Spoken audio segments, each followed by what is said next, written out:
کمزور لمحات میں ہر انسان کو سہاروں کی ضرورت پڑتی ہے، اور ایسے میں دل کو کسی کا اچھا لگ جانا بھی ایک بے اختیار جذبہ ہے۔ وہ بھی بے سہارا تھا اور دل کے ہاتھوں مجبور بھی، لہٰذا بھٹکے ہوئے مسافر کی مانند بند گلی میں راستہ تلاش کر رہا تھا۔ مگر افسوس، اس کی سچائی، خلوص اور جدوجہد پتھر کی دیواروں سے سر ٹکرا ٹکرا کر موت کی نیند سو گئے، کیونکہ اسے معلوم نہ تھا کہ ایک دن یہ خوبصورت جذبہ اسے بھیڑیوں کے سامنے لا کھڑا کرے گا۔ قانون کے سامنے ہونی بھیڑیوں کی حقیقت کھولنے والے ملک صاحب کا کارنامہ۔ السلام علیکم ناظرین، میں ہوں سعدیہ اور آپ دیکھ رہے ہیں سعدیہ کی لائبریری۔ اس سے پہلے کہ میں کیس کا آغاز کروں، جو لوگ میرے چینل پر نئے ہیں جلدی سے چینل کو سبسکرائب کر لیجئے گا اور بیل کے آئیکن کو لازمی سے پریس کیجئے گا، اور اگر آپ کو ویڈیو پسند آئے تو لائک بھی ضرور کیجئے گا اور کمنٹ باکس میں اپنی رائے کا اظہار بھی کیجئے گا۔ تو آئیے آغاز کرتے ہیں آج کے نیو کیس کا، جس کا نام ہے بند گلی۔ بعض اوقات انسان کا ذہن بیک وقت ایک ہی نوعیت کے مختلف معاملات میں الجھ کر اس قدر خجل خوار ہو چکا ہوتا ہے کہ مسائل کے حل کے لیے اسے کوئی راہ سجائی نہیں دیتی۔ یوں محسوس ہوتا ہے جیسے وہ کسی بند گلی میں پہنچ گیا ہو۔ زیر نظر کہانی کے ایک موڑ پر میں بھی ایسی ہی صورتحال سے دوچار ہو گیا تھا۔ ان دنوں میرے بیوی بچے مجھ سے ملنے آئے ہوئے تھے۔ تھانے کے عقبی حصے میں بنا ہوا سرکاری کوارٹر کسی فیملی کی رہائش کے اعتبار سے گرچہ بہت ہی چھوٹا تھا، لیکن وہ لوگ چند روزہ قیام کے لیے آئے تھے، اس لیے جیسے تیسے گزارا ہو رہا تھا۔ وہ ماہ جولائی کے آخری ایام تھے۔ ساون کا مہینہ اپنے جوبن پر تھا۔ ایک صبح میں تیار ہو کر تھانے پہنچا تو ایک افسوسناک خبر میری منتظر تھی۔ مجھے بتایا گیا کہ ماسٹر خلیل کو کسی نے قتل کر دیا ہے۔ میں نے کانسٹیبل کو اپنے ساتھ لیا اور جائے وقوع پر پہنچ گیا۔ ماسٹر خلیل کا تعلق موضع سلطان آباد سے تھا۔ وہ گاؤں کے اکلوتے پرائمری اسکول میں پڑھاتا تھا۔ موضع سلطان آباد میرے تھانے کے جنوب میں لگ بھگ 2 میل کے فاصلے پر واقع تھا۔ یہ کم و بیش 300 گھروں پر مشتمل ایک گنجان آباد گاؤں تھا۔ میں تانگے پر سوار ہو کر چند منٹ میں وہاں پہنچ گیا تھا۔ گاؤں کے اندر داخل ہوتے ہی مجھے پتا چل گیا کہ ماسٹر خلیل کی لاش ظہوری باغ میں پڑی ہے۔ مذکورہ باغ گاؤں اور نہر کے درمیان کھیتوں کے بیچوں بیچ واقع تھا۔ یہ ایک خاصا وسیع و عریض باغ تھا جس میں آم، انار، جامن، امرود اور کینو کے درختوں کی بہتات تھی۔ آج کل آم اور جامن کے پیڑ پھلوں سے لدے ہوئے تھے۔ یہ باغ چودھری سلطان نے اپنی بیوی ظہورہ بیگم کی خواہش پر لگایا تھا، اس لیے ظہوری باغ کے نام سے مشہور تھا۔ ان دنوں چودھری سلطان کا پوتا اس گاؤں کا حاکم تھا جس کا نام چودھری نظام تھا۔ میں نے زمین پر اکڑوں بیٹھ کر ماسٹر خلیل کی لاش کا بغور معائنہ کیا۔ گھاس دار زمین پر پڑا تھا۔ ماسٹر خلیل کی عمر کا اندازہ میں نے 30 کے قریب لگایا۔ وہ گھنگریالے بالوں والا ایک صحت مند اور خوبرو مرد تھا۔ اس کا قد میانہ اور رنگت گندمی تھی۔ مجھے یہ سمجھنے میں کسی دقت کا سامنا نہیں کرنا پڑا کہ ماسٹر خلیل کے سر پر لاٹھیوں کے پے در پہ وار کر کے اسے موت کے گھاٹ اتارا گیا تھا۔ مقتول کی کھوپڑی کئی جگہ سے پھٹی ہوئی تھی، جس میں سے خارج ہونے والے خون نے ماسٹر خلیل کے چہرے اور لباس کو بری طرح داغدار کر رکھا تھا۔ اس کے سر کے بالوں میں بھی خون جمع ہوا دکھائی دیتا تھا۔ اس کی لاش کے نزدیک گھاس کا کچھ حصہ بھی خون آلود تھا۔ ایک محتاط اندازے کے مطابق ماسٹر خلیل کو دار فانی سے رخصت ہوئے 2 سے 4 گھنٹے کا وقت گزر چکا تھا۔ باغ کی گھاسدار زمین خاصی گیلی ہو رہی تھی، جس کی وجہ سے مقتول ماسٹر خلیل کا لباس بھی کئی جگہ سے خراب ہو چکا تھا۔ میں نے ماسٹر خلیل کی لاش کو سیدھا کرنے کے بعد جسم کے دیگر اعضاء کا تفصیلی جائزہ لیا تو پتہ چلا کہ اس کے ہاتھوں، بازوؤں اور کندھوں پر بھی لاٹھیوں کی ضربات کے واضح نشانات موجود تھے۔ یہی حال اس کی کمر کا بھی تھا۔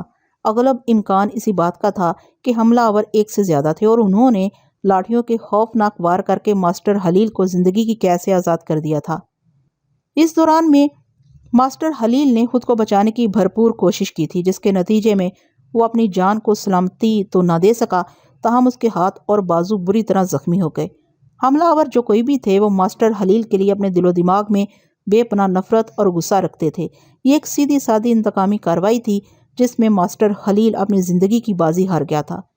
موقع پر کم و بیش 2 درجن افراد موجود تھے، جن میں مرد و زن اور بچے سبھی شامل تھے۔ ان سب کا تعلق موضع سلطان آباد ہی سے تھا۔ لاش کا میں تفصیلی معائنہ کر چکا تھا۔ آئندہ آدھے گھنٹے میں نے جائے وقوع کا بھی تنقیدی جائزہ لے ڈالا اور اس صحیح میں ایک کام کی چیز میرے ہتھے لگ گئی۔ وہ پیتل کی بنی ہوئی ایک شام تھی۔ ایسی شامیں عموماً لاٹھیوں کے سروں پر چڑھائی جاتی ہیں تاکہ ان کی مضبوطی میں اضافہ ہو۔ شام ایک طرح کا دھاتی ہول سمجھ لیں۔ زیادہ تر یہ خول پیتل کے پترے سے تیار کیا جاتا ہے۔ اس امر میں کسی شک کی گنجائش نہیں تھی کہ ماسٹر خلیل کی لاش کے نزدیک سے ملنے والی وہ شام حملہ کی کسی لاٹھی ہی سے نکل کر وہاں گری ہوگی۔ جائے وقوع کے جائزے میں کانسٹیبل ہاور بھی میرا ساتھ دے رہا تھا۔ جب یہ کام مکمل ہو گیا تو میں نے کانسٹیبل کو اپنے پاس بلا کر کہا، ہاور تم ماسٹر خلیل کی لاش کو ڈسٹرکٹ اسپتال لے جاؤ تاکہ اس کا پوسٹ مارٹم ہو سکے۔ ملک صاحب لاش کو اسی تانگے میں لے کر جانا ہے؟ اس نے سوالیہ نظر سے میری طرف دیکھا۔ ہاں، میں نے اس کے سوال کے مفہوم کو سمجھتے ہوئے ٹھوس لہجے میں کہا، میں اپنی واپسی کا بندوبست خود کر لوں گا۔ اور ہاں، لمحاتی توقف کر کے میں نے گہری سانس خارج کی، پھر ان الفاظ میں اضافہ کیا، تم ضلعی اسپتال جاتے ہوئے راستے میں تھانے کو ضرور ٹچ کر لینا۔ مجھے جائے وقوع پر فیض علی کی ضرورت ہے، تم میری بات سمجھ رہے ہو نا؟ فیض علی کا تعلق محکمہ پولیس سے باقاعدہ طور پر نہیں تھا، مطلب یہ ہے کہ وہ محکمے میں ملازم نہیں تھا، لیکن ضرورت پڑنے پر وہ اپنی خدمات سے الجھے ہوئے معاملات کو سلجھانے میں کافی مددگار ثابت ہوتا تھا۔ فیض علی بنیادی طور پر ایک عمر رسیدہ اور تجربہ کار کھوجی تھا۔ میں نے بعض کیسوں میں فیض علی کو حیرت انگیز اور ناقابل یقین کارکردگی کا مظاہرہ کرتے دیکھا تھا۔ کانسٹیبل ہاور نے میرے استفسار کے جواب میں کہا، چنگی طرح سمجھ رہا ہوں ملک صاحب۔ ماسٹر خلیل کی زخموں سے چور لاش کو تانگے پر لدوا کر وہاں سے روانہ کرنے کے بعد میں جائے واردات پر موجود افراد کی جانب متوجہ ہوا تو ایک ادھیڑ عمر عورت میرے نزدیک آ گئی۔ اس نے گلگیر آواز میں اپنا تعارف کراتے ہوئے مجھ سے کہا، تھانے دار صاحب، میرا نام فردوس بی بی ہے، میں خلیل کی ماں ہوں۔ پتہ نہیں کس ظالم نے میرے بیٹے کو دشمنی کا نشانہ بنایا ہے۔ فردوس بی بی کی عمر 50 سے متجاوز تھی۔ وہ بھاری بدن کی مالک ایک پستہ قامت عورت تھی۔ اس وقت فردوس بی بی کی حالت خاصی غیر ہو رہی تھی۔ بیٹی کی موت کے غم نے اسے بری طرح نڈھال کر رکھا تھا۔ میں نے اس کے چہرے پر نگاہ جما کر نرم لہجے میں کہا، فردوس بی بی، تمہارے سوال کے اندر ہی جواب چھپا ہوا ہے۔ یہ بات تو طے ہے کہ جس شخص نے بھی ماسٹر خلیل کی جان لی ہے وہ بدبخت ظالم بھی ہے اور تمہارے بیٹے کا دشمن بھی۔ وہ روحانسی ہو گئی۔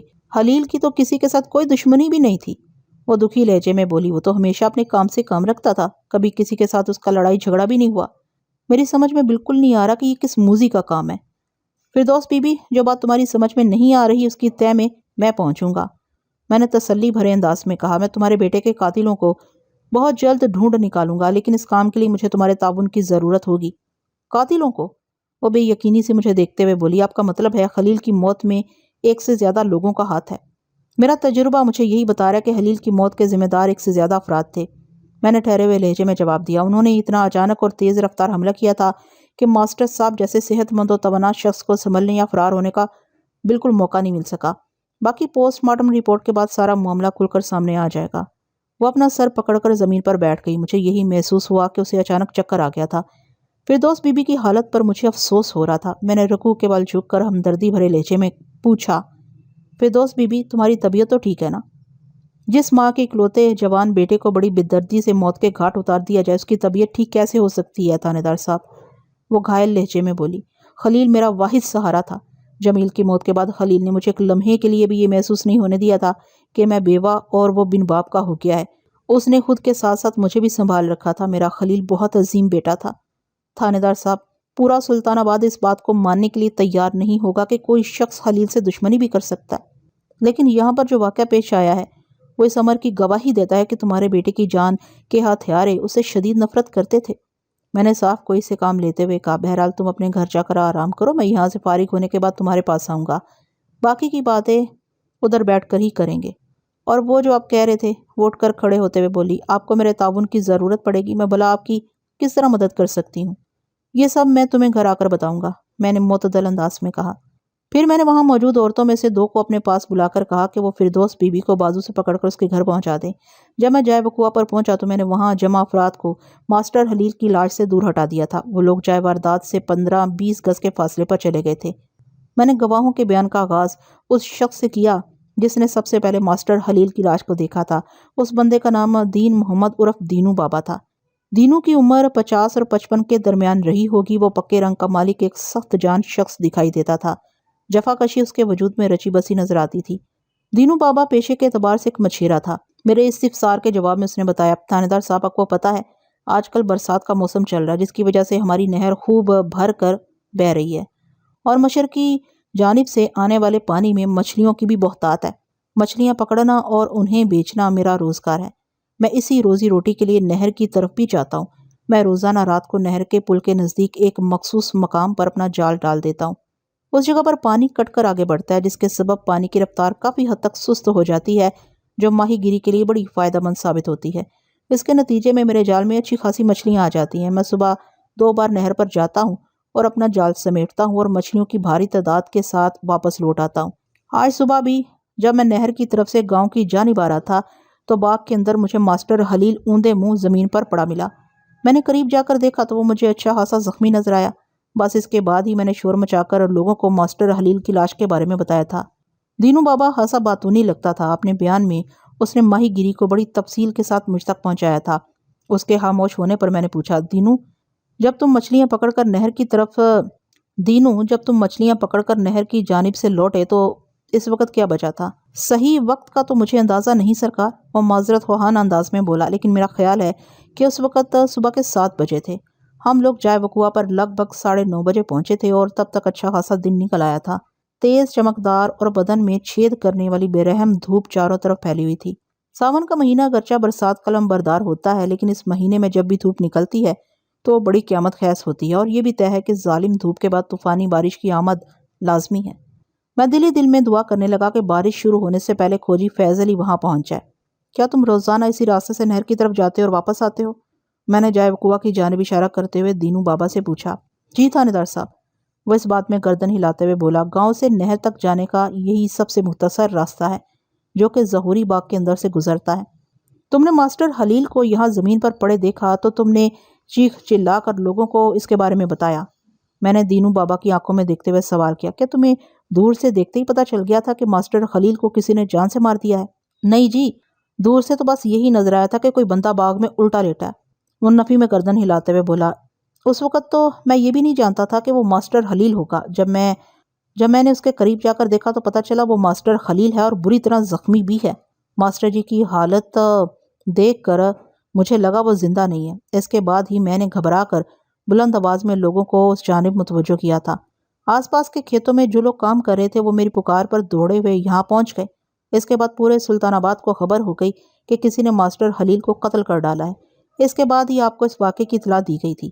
میں نے پرسوچ انداز میں سوال کیا، دینو چاچا مجھے بتاؤ، آج صبح تم کتنے بجے نہر کی طرف گئے تھے؟ اس وقت ہلکا ہلکا اجالا ہو رہا تھا، اس نے جواب دیا۔ میرا خیال ہے تقریباً 5 سے 5:30 کا وقت ہوگا۔ وہ موسم گرما کے عروج کے دن تھے۔ جولائی کے مہینے میں پنجاب کے گاؤں دیہات میں طلوع آفتاب کا وقت کم و بیش یہی تھا جو دینو بابا بتا رہا تھا۔ میں نے اس کے چہرے پر نگاہ جماتے ہوئے پوچھا، کیا تم نہر کی طرف جاتے ہوئے بھی اسی راستے سے گزرے تھے؟ آہو جی، اس نے اس بات میں گردن ہلائی۔ جب تم اپنے گھر سے نکلے تو ہلکی ہلکی روشنی ہو رہی تھی۔ میں نے بدستور اس کے چہرے کے تاثرات کا جائزہ لیتے ہوئے سوال کیا، جب نہر کی جانب جاتے ہوئے تم یہاں سے گزرے تو تمہیں ماسٹر خلیل کی لاش دکھائی کیوں نہیں دی تھی؟ تھانے دار صاحب، آپ کمال کرتے ہیں آپ بھی، وہ دونوں ہاتھ جوڑ کر حیرت بھرے لہجے میں بولا۔ اس وقت تو یہاں پر کچھ بھی نہیں تھا، میں ادھر سے گزرا تھا، یہ جگہ بالکل خالی تھی، مجھے ادھر کہیں بھی ماسٹر خلیل کی لاش پڑی نظر نہیں آئی۔ تم لگ بھگ 5 بجے صبح گھر سے نکل کر نہر کی طرف گئے جہاں سے تمہاری واپسی کم و بیش 7 بجے ہوئی تھی، میں نے گہری سنجیدگی سے کہا۔ جب تم نہر کی طرف جا رہے تھے تو تمہارے بیان کے مطابق ماسٹر خلیل کی لاش ادھر نہیں پڑی ہوئی تھی، مگر جب تم واپس آئے تو تم نے ماسٹر خلیل کو یہاں مردہ حالت میں پڑے دیکھا۔ اس کا مطلب یہ ہوا کہ ماسٹر خلیل کو آج صبح 5 بجے سے 7 بجے کے درمیان کسی وقت قتل کیا گیا ہے۔ تمہارا کیا خیال ہے دینو چاچا؟ میں کیا خیال ظاہر کروں سرکار، وہ منت ریز لہجے میں بولا۔ اس کا مطلب تو یہی نکلتا ہے، جب تم نہر پر مچھلیاں پکڑ رہے تھے تو تم نے باغ کی طرف سے کوئی ایسی آواز سنی تھی جس سے پتا چلے کہ یہاں کوئی گڑبڑ چل رہی ہے؟ نہیں جناب۔ تمہارے خیال میں ماسٹر خلیل کو کس نے قتل کیا ہوگا؟ میں نے سرسراتی ہوئی آواز میں سوال کیا۔ وہ عاجزانہ لہجے میں بولا، مائی باپ، میں اس بارے میں کوئی اندازہ نہیں لگا سکتا۔ ماسٹر خلیل تو بڑا بیبا بندہ تھا، سب کے ساتھ ادب و احترام سے بات کرتا تھا، سلطان آباد میں بسنے والا ہر شخص اس کی بے پناہ عزت کرتا تھا۔ میں تو غلطی سے بھی ایسا نہیں سوچ سکتا کہ کوئی شخص ماسٹر خلیل کی جان بھی لے سکتا ہے۔ میں نے دینوں ماہی گیر کو فارغ کر دیا اور دوسرے لوگوں کی جانب متوجہ ہو گیا۔ جب تک ماسٹر خلیل کی لاش جائے وقوع پر موجود تھی تو وہاں لگ بھگ 25 افراد جمع تھے، لیکن جیسے ہی میں نے لاش کو پوسٹ مارٹم کے لیے اسپتال بھجوایا اور لوگوں سے پوچھ تاچھ کرنے لگا، ان میں سے زیادہ تر چپ چاپ وہاں سے کھسک گئے تھے اور اب بامشکل 7-8 افراد باقی رہ گئے تھے۔ میں نے ماسٹر خلیل کی پراسرار موت کے بارے میں باری باری سب سے سوالات کیے۔ ان کے جوابات کا لبے لباب وہی تھا جو دینوں مچھیرے کے بیان کا خلاصہ تھا، مطلب یہ کہ ماسٹر خلیل اتنا اچھا انسان تھا کہ اس کی جان کا کوئی بھی دشمن نہیں تھا۔ سلطان آباد کے باسیوں کے ماسٹر خلیل کے بارے میں خیالات اپنی جگہ، لیکن میں کسی بھی قیمت پر یہ ماننے کو تیار نہیں تھا کہ ماسٹر خلیل کا کوئی دشمن نہ ہو۔ مقتول کو جس وحشیانہ انداز میں سپرد موت کیا گیا تھا وہ بڑی سنسنی آمیز اور لرزہ خیز کہانی تھی، اور مجھے اس خونی واقعے کی تہہ تک پہنچنا تھا۔ تھوڑی ہی دیر میں کھوجی فیض علی ایک کانسٹیبل کے ہمراہ جائے وقوع پر پہنچ گیا۔ میں نے فیض علی کو صورتحال سے آگاہ کرنے کے بعد کہا، فیض علی، شکر ہے کہ آج صبح سے مطلع صاف ہے اور اچھی خاصی دھوپ بھی نکلی ہوئی ہے، لیکن ہمیں یہ سوچ کر مطمئن نہیں ہو جانا چاہیے کہ پورا دن اسی طرح دھوپ نکلی رہے گی۔ تم میرا مطلب سمجھ رہے ہو نا؟ جی ملک صاحب، میں جانتا ہوں سارا ساون کے موسم کا کوئی اعتبار نہیں ہے، وہ ٹھہرے ہوئے لہجے میں بولا، لیکن آپ فکر نہ کریں، سمجھ لے کہ میں نے کام شروع کر دیا ہے۔ میرے اندازے کے مطابق ماسٹر خلیل کو آج صبح 5 بجے سے 7 بجے کے درمیان کسی وقت موت کے گھاٹ اتارا گیا ہے، میں نے کہا، اور حملہ آور ایک سے زیادہ تھے۔ مقتول کے جسم سے خارج ہونے والا خون ادھر گھاس پر بھی لگا ہوا ہے۔ میں نے مقتول کی لاش کا بغور معائنہ کیا ہے، شام چڑھی ہوئی لاٹھیوں کے پے در پہ وار کر کے اس کی زندگی کا چراغ گل کیا گیا ہے۔ اب آپ کو پتہ چلانا ہے کہ ماسٹر خلیل کے قاتل کہاں سے آئے تھے اور اپنا کام کرنے کے بعد کس طرف گئے ہیں۔ اس کے بعد مجھے یہ معلوم کرنا ہے کہ وہ کون تھے اور انہوں نے فرشتہ صفت بھلے مانس ماسٹر خلیل کی جان کیوں لی۔ سمجھ گیا ملک صاحب، فیض علی تنبیہی انداز میں گردن ہلاتے ہوئے بولا۔ مجھے مقتول کے کھرے کا کوئی نمونہ درکار ہوگا تاکہ میں اس کے پاؤں کو دوسروں سے الگ شناخت کر سکوں۔ میں نے ماسٹر خلیل کی لاش کو اسپتال بھجواتے وقت اس کے پاؤں کی چپل اتار لی تھی۔ میں نے اپنے جھولے میں سے وہ چپل نکال کر فیض علی کو دکھاتے ہوئے پوچھا، کیا اس سے کام چل جائے گا؟ کیا یہ مقتول کی چپل ہے؟ کھوجی نے سوالیہ نظر سے میری طرف دیکھا۔ میں نے اس بات میں گردن ہلائی۔ جب میں جائے وقوع پر پہنچا تو یہ چپل مقتول کے پاؤں میں تھی۔ لاش کو اسپتال بھجواتے وقت میں نے کسی خیال کے تحت چپل اس کے پاؤں سے اتار لی تھی۔ اس وقت میرے ذہن میں ایسا کچھ نہیں تھا کہ بعد ازاں میں اس چپل کو کھرے کے لیے استعمال کروں گا۔ آپ کی ایک بلا سوچی سمجھی غیر ارادی حرکت نے میرا کام آسان کر دیا ملک صاحب، کھوجی فیض علی سوچ میں ڈوبے ہوئے لہجے میں بولا۔ آپ اپنے اس عمل کو ذہن کی کرشمہ کاری سمجھ لیں۔ انسان کا ذہن بعض اوقات آنے والے وقت کے حوالے سے اسی طرح اس کی مدد کرتا ہے۔ ہاں، میں نے تائیدی انداز میں گردن ہلائی، پھر کانسٹیبل کی طرف دیکھتے ہوئے تحکمانہ لہجے میں کہا، نصیر احمد، تم نے فیض علی کے ساتھ رہنا ہے اور کھوج لگانے کے سلسلے میں اس کی ہر ممکن مدد کرنا ہے۔ سمجھ گیا ملک صاحب؟ نصیر احمد فرما برداری سے بولا۔ میں جانے کے لیے مڑا تو فیض علی نے کہا، ملک صاحب، اگر آپ کی اجازت ہو تو آپ سے ایک سوال کر سکتا ہوں؟ ہاں ضرور۔ میں نے متذبذب نظر سے اس کی طرف دیکھا۔ جب آپ اس قتل کے حوالے سے مجھے بتا رہے تھے تو ایک جگہ آپ نے کہا کہ آپ کے خیال میں حملہ آور ایک سے زیادہ تھے اور انہوں نے شام چڑھی لاٹھیوں کے پے در پے وار کر کے ماسٹر خلیل کی زندگی کا چراغ گل کر دیا۔ وہ سرسراتی ہوئی آواز میں مستفسر ہوا، آپ کو یہ کیسے پتا چلا کہ حملہ آوروں نے ماسٹر خلیل کو موت کے گھاٹ اتارنے کے لیے جو لاٹھیاں استعمال کی ان پر شامیں چڑھی ہوئی تھیں؟ کھوجی فیض علی کا سوال ذہانت سے بھرپور تھا۔ میں نے جواب میں اپنے جھولے تھیلے کے اندر سے پیتل کی ایک شام نکال کر اسے دکھاتے ہوئے ٹھوس لہجے میں کہا، اس سے یہ شام مجھے ماسٹر خلیل کی لاش کے قریب پڑی ملی ہے۔ اغلب امکان اس بات کا ہے کہ حملہ آور جس وقت اپنی لاٹھیوں کی مدد سے ماسٹر خلیل کی جان لینے کی کوشش میں مصروف تھے تو ان میں سے کسی کی لاٹھی کی شام اتر کر یہاں گر گئی تھی۔ کھوجی فیض علی معنی خیز انداز میں سر ہلا کر رہ گیا۔ مقتول ماسٹر خلیل کی والدہ سے تفصیلی گفتگو کے بعد مجھے اس خاندان کے بارے میں جو معلومات حاصل ہوئیں ان کے مطابق یہ ایک نہایت ہی متصر سی فیملی تھی، یعنی فردوس بی بی، اس کا شوہر جمیل اور ان کا اکلوتا بیٹا ماسٹر خلیل۔ 10 سال پہلے یہ فیملی اس وقت اور بھی متصر ہو گئی جب فردوس بی بی کے شوہر جمیل کا انتقال ہو گیا۔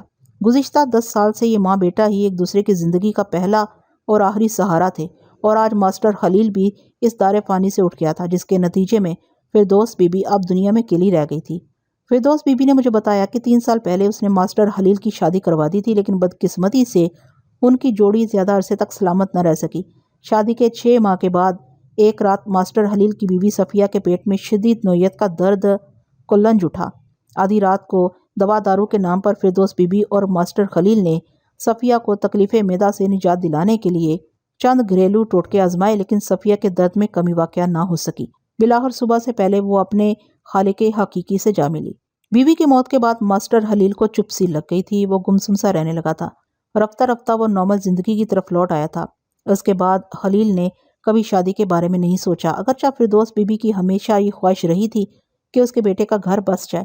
بہرحال سب کچھ ٹھیک ٹھاک چل رہا تھا کہ آج ماسٹر خلیل کو بڑی بے دردی سے قتل کر دیا گیا تھا۔ فردوس بی بی کی کہانی مکمل ہوئی تو میں نے پوچھا، کیا خلیل کی بیوی صفیہ کا تعلق بھی اسی گاؤں سے ہے؟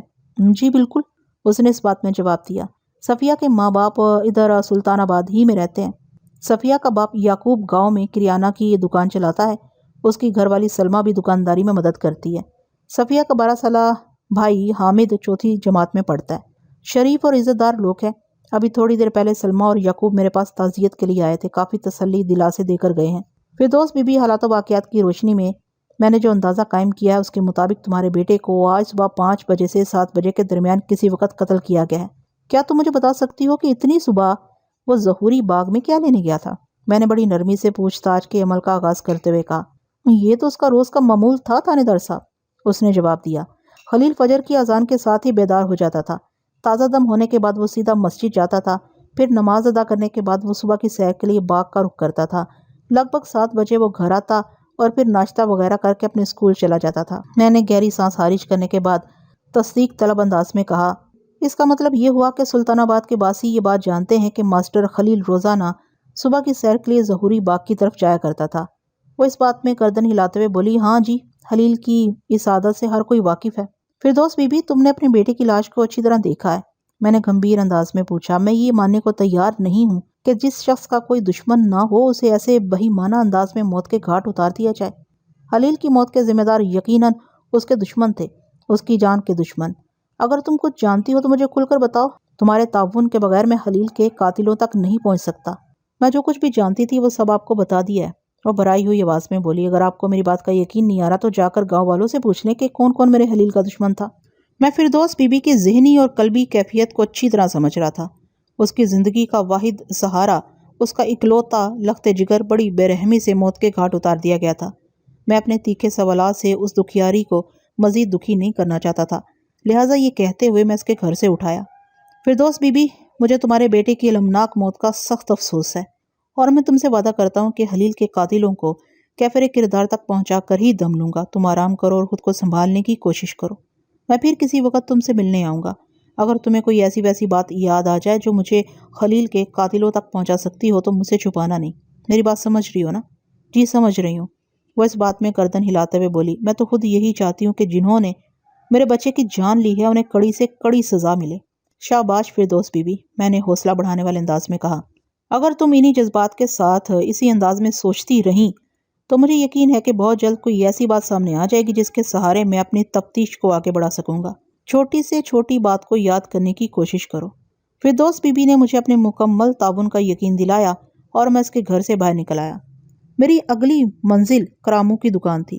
کرامت عرف کرامو لوہار کی دکان سلطان آباد کے وسط میں واقع تھی۔ جب میں اس کی دکان پر پہنچا تو وہ اپنے کام میں مصروف تھا۔ کرامو دبلا پتلا مگر فولادی بدن کا مالک ایک سانولا شخص تھا۔ لوہے اور مختلف دھاتوں کے ساتھ کھیلتے ہوئے اس کی عمر گزر گئی تھی۔ آتش و دہن کے اس کھیل نے کرامو کو بڑا سخت جان بنا دیا تھا۔ اس وقت وہ صرف ایک دھوتی میں ملبوس تھا۔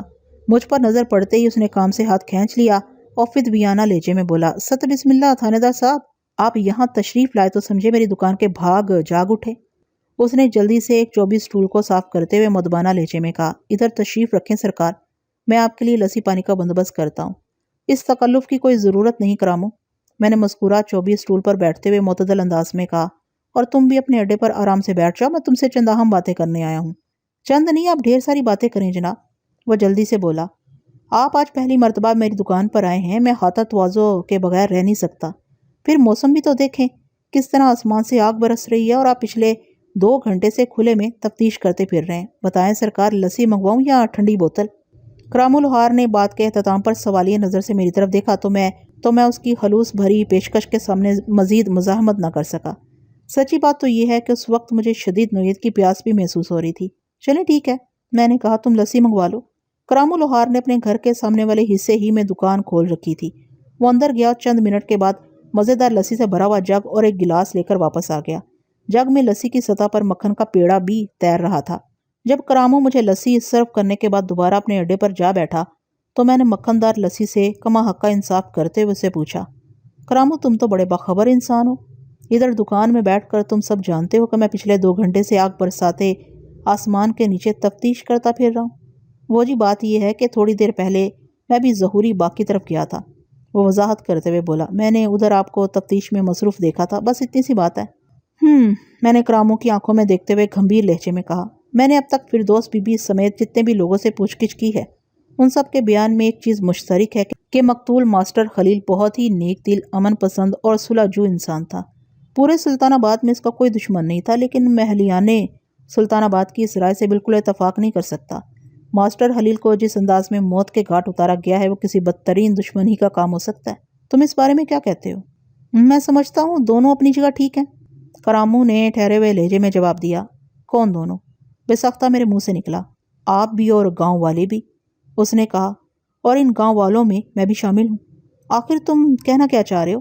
میں نے الجھن زدہ لہجے میں پوچھا۔ تھانے دار صاحب، آپ کی آمد سے قبل میں نے بھی ماسٹر خلیل کی لاش کو اچھی طرح دیکھا تھا، وہ وضاحت کرتے ہوئے بولا۔ ماسٹر خلیل کو موت کی نیند سلانے والے بڑے ہی سنگدل اور ظالم تھے، اور اس قسم کی کارروائی کوئی دوست تو بہرحال نہیں کر سکتا۔ اس نقطے پر میں آپ سے اتفاق کرتا ہوں۔ باقی جہاں تک گاؤں والوں کا معاملہ ہے تو لمحاتی توقف کر کے اس نے ایک بوجھل سانس خارج کی، پھر اپنی بات کو مکمل کرتے ہوئے بولا۔ وہ بھی اپنی جگہ بالکل درست ہے، کیونکہ ماسٹر خلیل اتنا اچھا انسان تھا کہ کوئی اسے دشمنی کے بارے میں سوچ بھی نہیں سکتا تھا۔ سلطان آباد میں نہ صحیح، لیکن اس گاؤں سے باہر تو اس کا کوئی دشمن ہو سکتا ہے، میں نے ایک فوری خیال کے تحت کہا۔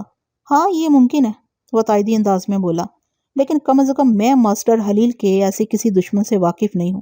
کوئی انسان چاہے کتنا ہی شریف یا بھلے مانس کیوں نہ ہو، میں نے کرامو کے چہرے پر نگاہ گاڑتے ہوئے کہا، مگر زندگی میں کبھی نہ کبھی اس کا کسی سے جھگڑا ہو ہی جاتا ہے۔ ہلکی پھلکی تلخ کلامی، کوئی بدمزگی۔ میرے آخری الفاظ نے کرامو لوہار کی آنکھوں میں ایک عجیب سی چمک کو اجاگر کیا، اور وہ کچھ یاد کرنے والے انداز میں سوچتی ہوئی نظر سے مجھے تکنے لگا۔ میں نے اضطراری لہجے میں سوال کیا، کیا ہوا کرامو؟ تم یکایک خاموش کیوں ہو گئے ہو؟ کیا کوئی خاص بات یاد آ رہی ہے؟ جی، وہ اپنے سر کو اس بات میں ہلاتے ہوئے جلدی سے بولا۔ آپ نے تلخ کلامی اور بدمزگی کا ذکر کیا تو مجھے یاد آیا کہ پچھلے دنوں ایسا کچھ ہوا تھا۔ کیا ہوا تھا؟ میں نے سرسراتی ہوئی آواز میں دریافت کیا۔ ایک ہفتہ پہلے ماسٹر خلیل کی سودی نامی ایک بندے سے اچھی خاصی منہ ماری ہو گئی تھی، کرامو نے بتایا۔ یہ سودی کون ہے؟ میں سیدھا ہو کر بیٹھ گیا اور پوچھا۔ ماسٹر خلیل سے کسی معاملے پر اس کی تلخ کلامی ہوئی تھی۔ سودی کا اصل نام مقصود ہے سرکار، اس نے بتایا۔ سودی گاؤں ہی میں گنڈیریاں بیچتا ہے۔ جہاں تک میں نے سنا ہے ان دونوں کے بیچ کم تولنے پر بحث ہو گئی تھی، جو جلد ہی منہ ماری میں بدل گئی۔ جب معاملہ زیادہ بڑھا تو ماسٹر خلیل وہاں سے چلا آیا تھا۔ اس نے سودی جیسے لفنگے کے منہ لگنا مناسب نہیں سمجھا تھا، بس اتنی سی بات ہے۔ کرامو جس معاملے کو اتنی سی بات کہہ رہا تھا وہ میرے نزدیک بہت زیادہ اہمیت رکھتا تھا۔ میں نے کریدنے والے انداز میں پوچھا، کرامو تم نے سودی گنڈیری فروش کے لیے لفنگے کا لفظ استعمال کیا، جسے ظاہر ہوتا ہے کہ وہ کوئی اچھا انسان نہیں۔ کیا میرا اندازہ درست ہے؟ سرکار، انسان کی نیت کا حال تو صرف سونا رب ہی جانتا ہے، وہ ٹھہرے ہوئے لہجے میں بولا۔ آپ اس بات کو مانتے ہیں نا؟ بے شک، میں نے ایک ایک لفظ پر زور دیتے ہوئے کہا۔ اس بات پر میرا کامل یقین ہے، لیکن میں سمجھ نہیں پایا کہ تم نے مجھ سے یہ سوال کیوں کیا ہے۔ وہ بات یہ ہے تھانے دار صاحب، وہ رازدارانہ انداز میں وضاحت کرتے ہوئے بتانے لگا۔ کچھ عرصہ پہلے تک مقصود عرف سودی ایک گنڈا ہوا کرتا تھا، لڑائی جھگڑے اور پھڈے بازی کا ماہر۔ چھوٹے موٹے جرائم اس کے لیے روز کا معمول تھے۔ پھر ایک دن اس نے سب کچھ چھوڑ دیا اور یہ اعلان کر دیا کہ وہ اب کوئی بھی غیر اخلاقی اور غیر قانونی کام نہیں کرے گا۔ اس کے بعد ہی سودی نے گنڈیریوں کا ٹھیلا لگا لیا تھا۔ یہ کتنا عرصہ پہلے کی بات ہے؟ میں نے سوال کیا۔ اس نے جواب دیا، لگ بھگ 2 ماہ پہلے کی۔ بظاہر تو یہی نظر آتا ہے کہ سودی کے اندر کوئی مثبت تبدیلی آ گئی ہے، لیکن دلوں کا حال تو اللہ ہی جانتا ہے۔ کرامو، اس امر میں تو کسی شبہ کی گنجائش نہیں ہے کہ انسان کی نیت اور دل کے اندر صرف اللہ تعالیٰ ہی جھانک سکتا ہے، لیکن پولیس ڈپارٹمنٹ نے بہرحال مجھے یہ ہنر ضرور سکھایا ہے کہ میں کسی کے بھی اعمال اور افعال کو اچھی طرح بھانپ اور جان سکتا ہوں۔ میں نے اپنے جھولے کی جانب ہاتھ بڑھاتے ہوئے گہری سنجیدگی سے کہا، سودی کا معاملہ تو مجھ پر چھوڑ دو، میں اس کا انٹرویو کر کے خود ہی پتہ چلا لوں گا کہ ماسٹر خلیل کی پراسرار موت میں اس کا ہاتھ ہے یا نہیں۔ تم مجھے اس کے بارے میں کچھ بتاؤ۔ بات کے اختتام پر میں نے جائے وقوع سے ملنے والی پیتل کی شام کو اس کی جانب بڑھا دیا۔ کرامو نے مذکورہ شام کو میرے ہاتھ سے لے لیا اور اس کا معائنہ کیے بغیر بولا، یہ ایک شام ہے سرکار، آپ اس کے بارے میں کیا جاننا چاہتے ہیں؟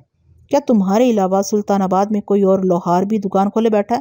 میں نے اس کی آنکھوں میں جھانکتے ہوئے سوال کیا۔ نہیں جی، وہ نفی میں گردن ہلاتے ہوئے بولا، اس گاؤں کا میں ہی واحد اور اکلوتا لوہار ہوں۔ اس کا واضح مطلب یہ ہوا کہ اگر سلطان آباد کے کسی وسنیک کو اپنی لاٹھی ڈانگ یا سوٹے پر شام چڑھوانا ہو تو وہ تمہارے پاس ہی آئے گا۔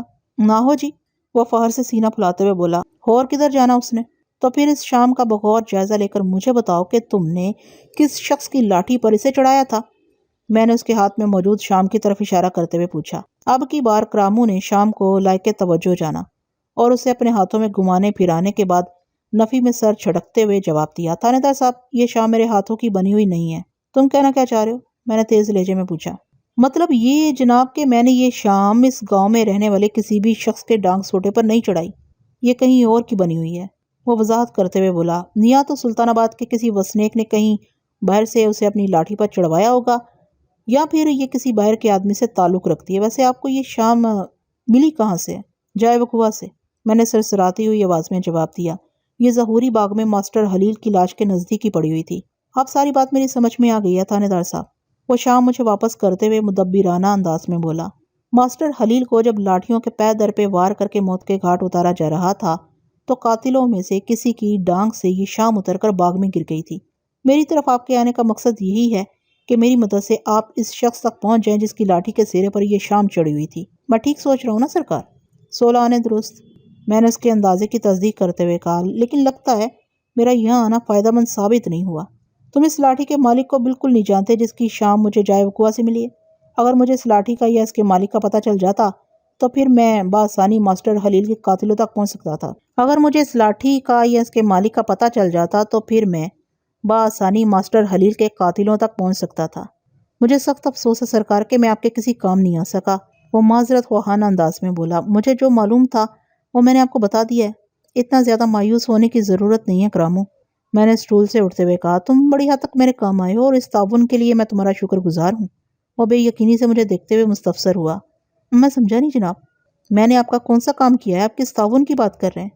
تم نے بڑے وثوق سے مجھے اپنی ماہرانہ رائے دیتے ہوئے بتایا ہے کہ یہ شام تمہارے ہاتھوں کی بنی ہوئی نہیں، یعنی تم نے اسے سلطان آباد کے وسنیک کے ڈانگ سوٹے پر نہیں چڑھایا۔ میں نے اس کی الجھن دور کرتے ہوئے کہا، تمہارے اس بیان کے بعد میں ماسٹر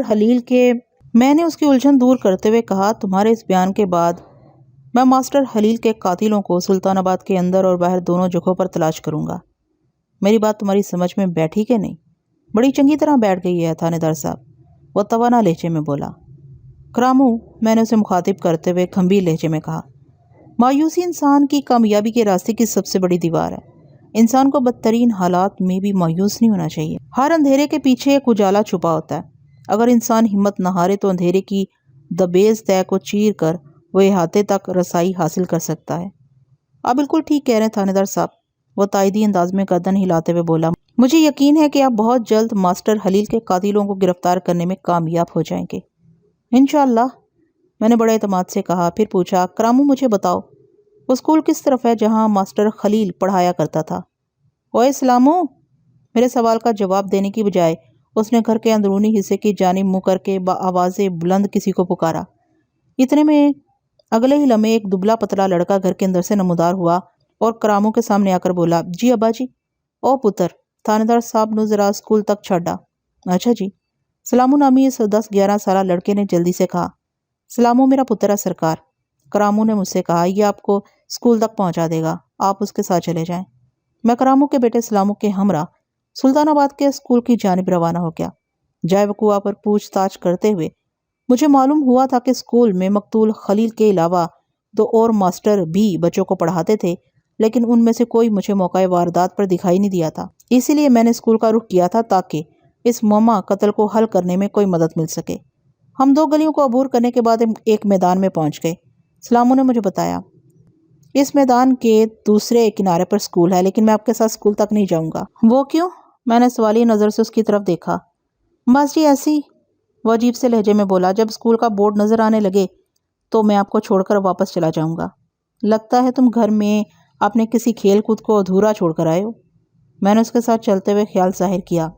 نہیں جی، وہ متذبذب انداز میں بولا۔ پھر کیا مسئلہ ہے؟ میں نے زور دے کر پوچھا۔ تمہیں گھر واپس جانے کی اتنی جلدی کیوں ہے؟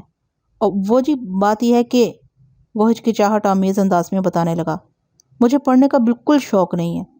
سلامو کی عجیب و غریب وضاحت کے جواب میں نے قدرے جھنجھلاہٹ بھرے لہجے میں کہا، تو میں کون سا تمہیں اسکول میں داخل کرانے جا رہا ہوں؟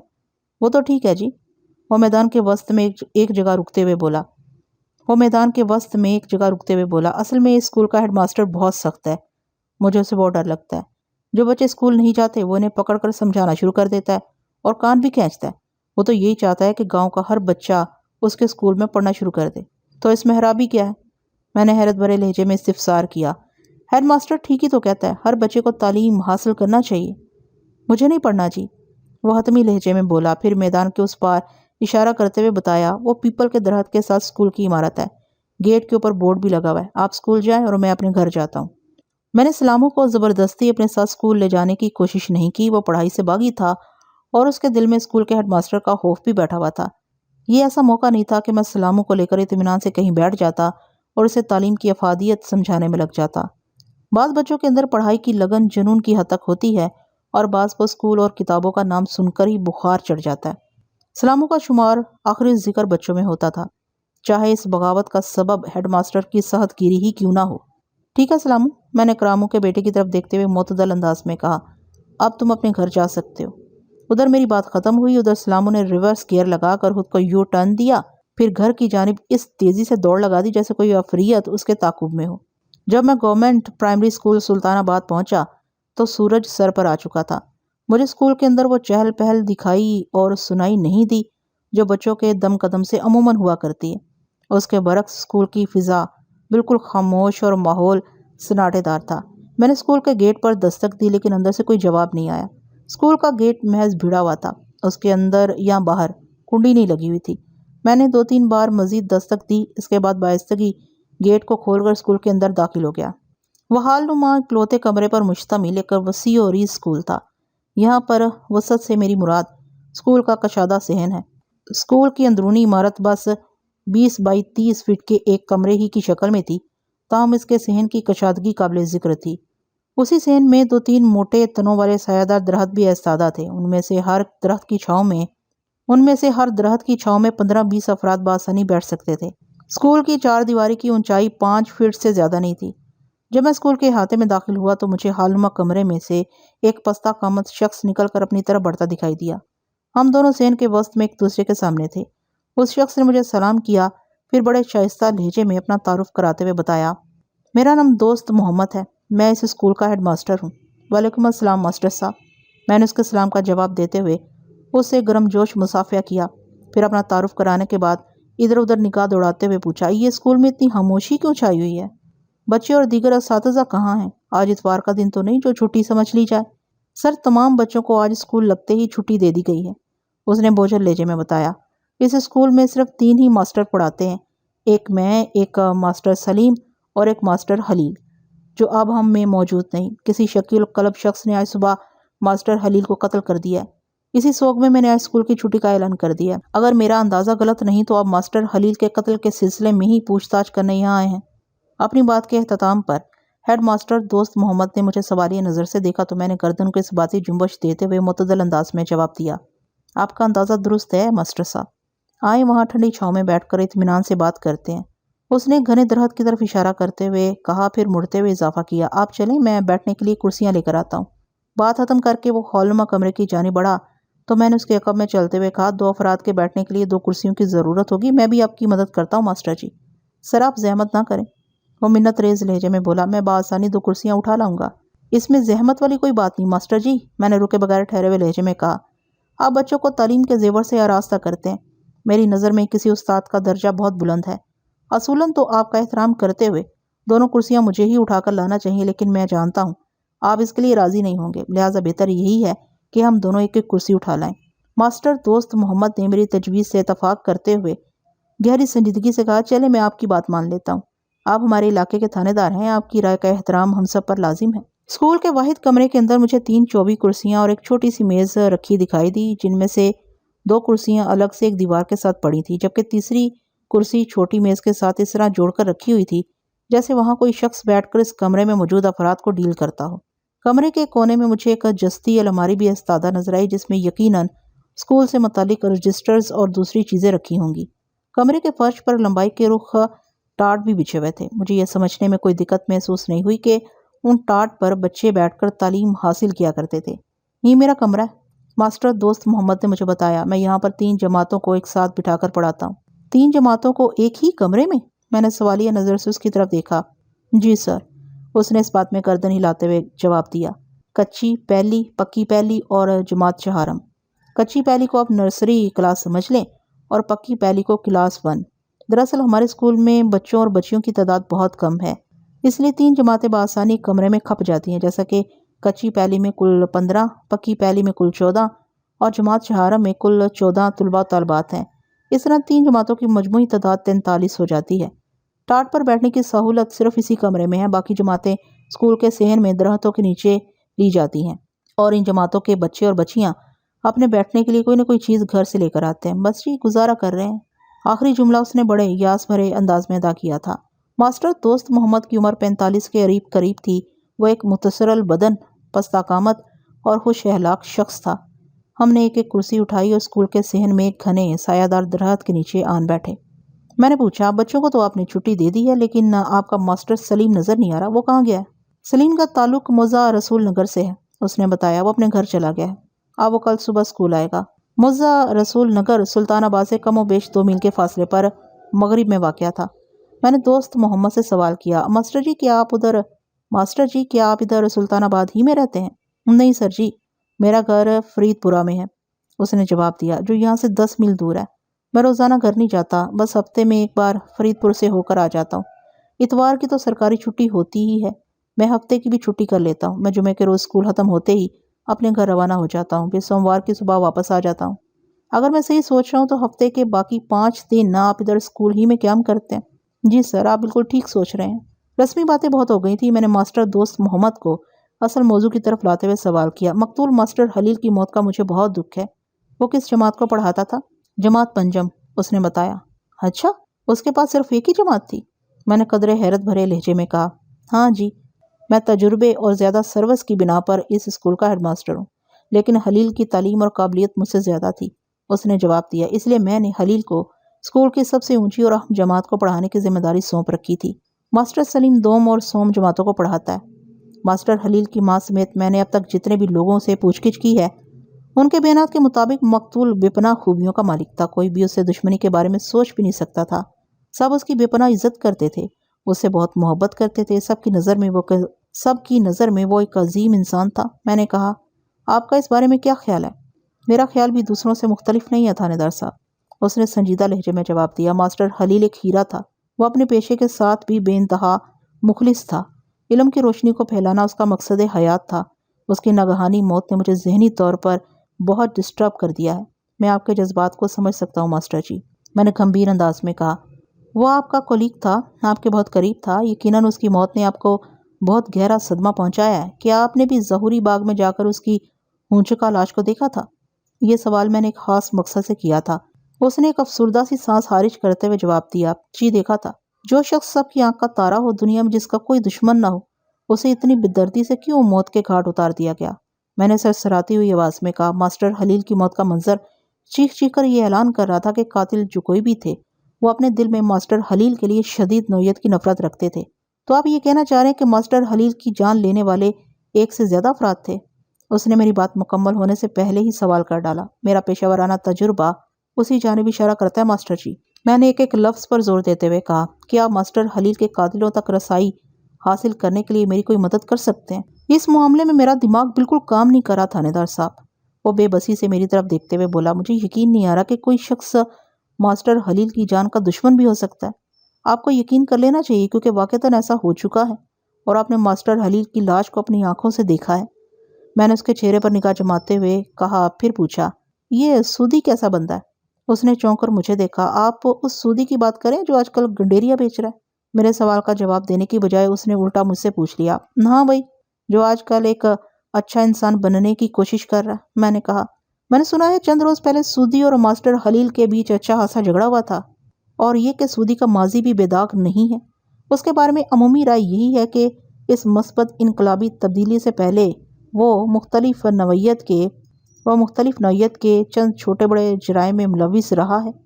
جی بالکل، آپ کو سودی کے ماضی کے بارے میں درست بتایا گیا ہے، وہ تائیدی انداز میں گردن ہلاتے ہوئے بولا۔ ماسٹر خلیل اور سودی کی تلخ کلامی والے واقعے کا مجھے بھی علم ہے، لیکن وہ اتنی بڑی بات نہیں تھی جس کے بدلے کے طور پر سودی ماسٹر خلیل کی جان لینے پر اتر آئے۔ راہ راست پر آنے سے پہلے اس نے جس طرز کی زندگی گزاری ہے، وہ اس کے مزاج کا حصہ بن چکی ہے۔ آپ اسے سودی کی فطرت ثانیہ بھی کہہ سکتے ہیں۔ وہ غصے کا خاصا تیز ہے، اپنے مزاج کے خلاف بات سن کر فوراً بھڑک اٹھتا ہے اور ہاتھ چھوڑنے میں بھی ذرا دیر نہیں لگاتا۔ مگر دیکھنے میں یہی آیا ہے کہ پچھلے 2 ماہ سے اس کے مزاج اور عادات میں نمایاں تبدیلیاں رونما ہوئی ہیں، اور یہ مثبت تبدیلیاں ہیں۔ بعض لوگ تو یہ بھی کہتے ہیں کہ وہ پہلے والا سودی نہیں رہا۔ مطلب یہ ہے کہ آپ کے خیال میں سودی ماسٹر خلیل کی موت کا ذمہ دار نہیں ہو سکتا؟ میں نے ٹٹولنے والے انداز میں پوچھا۔ جی میں ایسے ہی سمجھتا ہوں، وہ بڑے اعتماد سے بولا۔ ویسے میرے خیال کی وجہ سے آپ اپنی تفتیش کو روکیں گے نہیں؟ نہیں، میں جیسا محسوس کرتا ہوں وہ آپ کو بتا دیا ہے۔ ہماری تفتیش کی گاڑی شکر پیٹرول سے چلتی ہے۔ خاص طور پر اس کیس میں تو مجھے معمولی سے معمولی اشارے کو بھی نظر انداز نہیں کرنا، کیونکہ ماسٹر خلیل کی موت کا کوئی محرک سامنے نہیں ہے۔ آپ ٹھیک کہہ رہے ہیں تھانے دار صاحب، وہ سوچ میں ڈوبی ہوئی آواز میں بولا۔ میں سودی کو تھانے بلا کر اسے تفصیلی پوچھ پرتیت کروں گا۔ اگر وہ اس معاملے میں ملوث ہے تو مجھ سے چھپ نہیں سکے گا۔ میں نے ماسٹر دوست محمد کے چہرے پر نگاہ جماتے ہوئے کہا، اسی نوعیت کا کوئی اور واقعہ اگر آپ کے علم میں ہو تو مجھ سے شیئر کریں ماسٹر جی۔ ہو سکتا ہے اس کیس کا کوئی سرا میرے ہاتھ لگ جائے۔ میں ماسٹر خلیل کی موت کے ذمہ دار کو جلد از جلد گرفتار کر کے کیفر کردار تک پہنچانا چاہتا ہوں۔ میری بھی یہی خواہش ہے کہ خلیل کا قاتل عبرت ناک انجام کو پہنچے۔ وہ دانت پیستے ہوئے بولا۔ بدمزگی کا ایک اور واقعہ بھی ہے، لیکن میں سمجھتا ہوں اس واقعے کی اہمیت سودی والے واقعے سے بہت کم ہے۔ واقعے کی اہمیت کا تعین میں خود کر لوں گا، میں نے قطع کلامی کرتے ہوئے کہا۔ بتائیں ہوا کیا تھا؟ آپ کس بدمزگی کا ذکر کر رہے ہیں؟ جماعت پنجم میں ایک لڑکی پڑھتی ہے جس کا نام زاہدہ ہے، اس نے بتایا۔ جماعت پنجم چونکہ ماسٹر خلیل کے پاس تھی، لہٰذا زاہدہ خلیل کی اسٹوڈنٹ شمار ہوتی تھی۔ اتفاق سے زاہدہ منگنی شدہ ہے اور اس کا منگیتر شکور اس کی پڑھائی کے خلاف ہے۔ شکور نہیں چاہتا کہ زاہدہ اسکول میں پڑھنے آئے۔ 1 منٹ ماسٹر جی، میں نے دوست محمد کی بات پوری ہونے سے پہلے ہی کہہ دیا۔ کلاس پنجم میں پڑھنے کا مطلب تو یہ ہوا کہ زاہدہ کی عمر 10-11 سال ہوگی۔ کیا اس کے والدین نے کم سنی میں اس کی منگنی کر دی تھی؟ 1 منٹ ماسٹر جی، میں نے دوست محمد کی بات پوری ہونے سے پہلے ہی کہہ دیا۔ ایسی بات نہیں ہے تھانے دار صاحب، وضاحت کرتے ہوئے بولا۔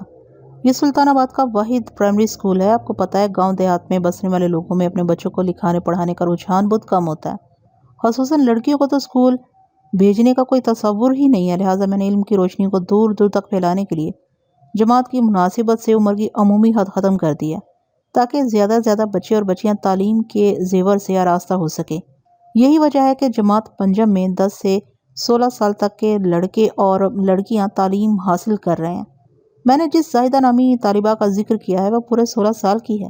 ہو اچھا، میں نے اس بات میں گردن ہلاتے ہوئے کہا، لیکن یہ سمجھ میں نہیں آ رہا کہ زاہدہ کے منگیتر کو اس کے اسکول میں پڑھنے سے کیا تکلیف ہے؟ اس کی تکلیف کا سبب ایک افسوسناک واقعہ ہے تھاندار صاحب، وہ ایک ٹھنڈی سانس خارج کرتے ہوئے بولا۔ وہ کیا کہتے ہیں کہ دودھ کا جلا چھاچھ بھی پھونک پھونک کر پیتا ہے۔ ہاں، یہ جس نے بھی کہا ہے بالکل درست کہا ہے، میں نے تائیدی انداز میں گردن ہلائی۔ ماسٹر جی، آپ مجھے اس افسوسناک واقعے کے بارے میں بتائیں گے جس سے پیدا ہونے والی تکلیف نے شکور کو اس بات کے لیے مجبور کر دیا تھا کہ وہ اپنی منگیتر زاہدہ کو اسکول جانے سے روک دے؟ کیا اس واقعے کا تعلق ماسٹر خلیل کی ذات سے ہے؟ نہیں جناب، اس نے نفی میں سر جھٹکتے ہوئے بتایا۔ اس واقعے کا مرکزی کردار ماسٹر جاوید تھا۔ کون ماسٹر جاوید؟ میں نے الجھن زدہ انداز میں استفسار کیا۔ آپ کے اسکول میں تو صرف 3 ہی ماسٹر پڑھاتے تھے، آپ، سلیم اور مقتول خلیل، پھر یہ ماسٹر جاوید کہاں سے آ گیا؟ 4 سال پہلے تک ماسٹر جاوید اس اسکول میں موجود تھا اور وہ جماعت پنجم کو پڑھایا کرتا تھا۔ وہ ایک ٹھنڈی سانس خارج کرتے ہوئے بولا۔ اس زمانے میں ہم 4 ماسٹر اس اسکول میں ہوا کرتے تھے۔ جاوید کے اچانک غائب ہو جانے کے بعد میں نے جماعت پنجم ماسٹر خلیل کے حوالے کر دی تھی۔ اس سے پہلے خلیل جماعت سوم کو پڑھایا کرتا تھا اور ماسٹر سلیم کے پاس بھی صرف ایک ہی جماعت تھی، یعنی جماعت دوم۔ میں نے کہا، ماسٹر جاوید اچانک کہاں غائب ہو گیا تھا؟ میں نے ماسٹر دوست محمد کی بات پوری ہونے سے پہلے ہی سرسراتی ہوئی آواز میں پوچھا، اور اس کا غائب ہو جانا افسوسناک واقعہ کیسے بن گیا؟ اس نے ایک لمحہ متذبذب نظر سے مجھے دیکھا، پھر ہچکچاہٹ بھرے انداز میں بولا، ماسٹر جاوید کے ساتھ ہی جماعت پنجم کی ایک طالبہ بھی غائب ہو گئی تھی۔ اس طالبہ کا نام شبانہ تھا اور اس کی عمر 15 سال تھی۔ ان دونوں کا تعلق سلطان آباد ہی سے تھا۔ عام طور پر یہ خیال کیا جاتا ہے کہ ماسٹر جاوید شبانہ کو بھگا کر لے گیا تھا۔ ان دونوں کو تلاش کرنے کی بہت کوشش کی گئی مگر ان کا کوئی پتہ نشان نہیں مل سکا تھا۔ معلوم نہیں وہ زندہ بھی ہیں یا نہیں، اگر زندہ ہیں تو کہاں ہیں، اس بارے میں کوئی کچھ نہیں جانتا۔ بات کے اختتام پر ماسٹر دوست محمد کا چہرہ دکھ اور افسوس کے ملے جلے تاثرات کی اماج کا بن گیا تھا۔ میں نے ٹھہرے ہوئے لہجے میں کہا، تو شکور کو یہ ڈر تھا کہ کہیں ماسٹر خلیل بھی اس کی منگیتر زاہدہ کو بھگا نہ لے جائے، اسی وجہ سے وہ زاہدہ کے اسکول جانے کی مخالفت کر رہا تھا۔ جی بالکل یہی بات ہے، ماسٹر دوست محمد نے کہا۔ اسی سلسلے میں کچھ عرصہ پہلے شکور اور خلیل کے درمیان بدمزگی بھی ہو گئی تھی۔ میں نے اس کی بات کاٹ کر سنسناتے ہوئے لہجے میں کہا، ماسٹر جی میں اس بدمزگی کی تفصیلات جاننا چاہتا ہوں۔ آئندہ 10 منٹ میں ماسٹر دوست محمد نے مجھے اس واقعے کے حوالے سے جو کچھ بتایا اس کی مختصر کہانی کچھ اس طرح سے ہے۔ کچھ عرصہ پہلے ایک روز شکور نے ماسٹر خلیل کو راستے میں روک کر کہا، ماسٹر جی میں آپ کی بہت عزت کرتا ہوں، کوشش کریں کہ یہ عزت برقرار رہے۔ یہ تم کس قسم کی باتیں کر رہے ہو شکور؟ ماسٹر خلیل نے حیرت بھرے لہجے میں پوچھا۔ تمہیں مجھ سے کیا شکایت ہے؟ اس شکایت کا نام زاہدہ ہے، شکور نے برہمی سے کہا۔ آپ کو پتہ ہے زاہدہ میری منگیتر ہے، پورا پنڈ یہ بات جانتا ہے۔ ماسٹر خلیل نے کہا، آپ پورے پنڈ کی فکر میں نہ پڑیں تو یہ آپ کے لیے اچھا ہوگا۔ شکور نے تنزیہ لہجے میں کہا، آپ صرف اپنے معاملات کو درست کر لیں۔ تم میرے کون سے معاملات کی بات کر رہے ہو؟ ماسٹر خلیل نے الجھن زدہ لہجے میں سوال کیا۔ آپ اچھی طرح سمجھ رہے ہیں کہ میرا اشارہ کس طرف ہے۔ اگر میں تمہاری بجارتیں سمجھ گیا ہوتا تو پھر سوال نہ کرتا۔ ماسٹر خلیل نے ٹھہرے ہوئے انداز میں کہا، جو بھی کہنا چاہتے ہو کھل کر کہو، گھما پھرا کر کیوں بات کر رہے ہو؟ شکور چند لمحات تک عجیب سی نظر سے ماسٹر خلیل کو گھورتا رہا، پھر سرسراتی ہوئی آواز میں بولا، زیادہ سے دور رہیں۔ تمہیں کوئی غلط فہمی ہوئی ہے شکور؟ ماسٹر خلیل نے سمجھانے والے انداز میں کہا، میں یہ بات اچھی طرح جانتا ہوں کہ زاہدہ سے تمہاری منگنی ہوئی ہے، اور اگلے سال جیسے ہی زاہدہ 5ویں جماعت کا امتحان دے کر فارغ ہوگی تو تم دونوں کی شادی ہو جائے گی۔ وہ اسکول میں صرف پڑھنے آتی ہے اور میری ایک اچھی اسٹوڈنٹ ہے۔ ہمارے بیچ استاد اور شاگرد کا پاکیزہ رشتہ ہے۔ تمہیں غلط انداز میں نہیں سوچنا چاہیے۔ میں غلط انداز میں سوچ رہا ہوں اور نہ ہی مجھے کسی قسم کی کوئی غلط فہمی ہوئی ہے، شکور نے غصیلے انداز میں کہا۔ میرے پاس اس بات کی پکی رپورٹ ہے کہ آپ زاہدہ کو بہلا پھسلا کر اپنے قریب کرنے کی کوشش کر رہے ہیں۔ یہ کوشش آپ کو بہت مہنگی پڑ سکتی ہے ماسٹر جی۔ تم کس پکی رپورٹ کا ذکر کر رہے ہو؟ ماسٹر خلیل نے حفقی امیز انداز میں پوچھا۔ او یہ رپورٹ تمہیں دی کس نے ہے؟ روبی نے، شکور نے انکشاف انگیز لہجے میں جواب دیا۔ او، ماسٹر خلیل نے ایک بوجھل سانس خارج کرتے ہوئے کہا، تو تم اس پستہ قامت روبی کی بات کر رہے ہو جسے کچھ عرصہ پہلے اسکول سے نکال دیا گیا تھا؟ وہ فتنہ پرور لڑکی جتنی زمین کے اوپر ہے اتنی زمین کے اندر بھی ہے، شکور نے تنزیہ انداز میں کہا۔ روبی کو آپ کی شکایت پر ہیڈ ماسٹر نے اسکول سے نکالا تھا کیونکہ وہ آپ کی اوچھی حرکتوں سے واقف ہو گئی تھی کہ آپ کس طرح زاہدہ کو گھیرنے کی کوشش کر رہے ہیں۔ روبی کو میری شکایت پر نہیں بلکہ اس کے کرتوتوں کی بنا پر اسکول سے نکالا گیا تھا، ماسٹر خلیل نے زہر ہند لہجے میں کہا۔ وہ ادھر کی ادھر لگانے کی ماہر ہے، دو افراد کو آپس میں لڑانا اس کے بائیں ہاتھ کا کھیل ہے۔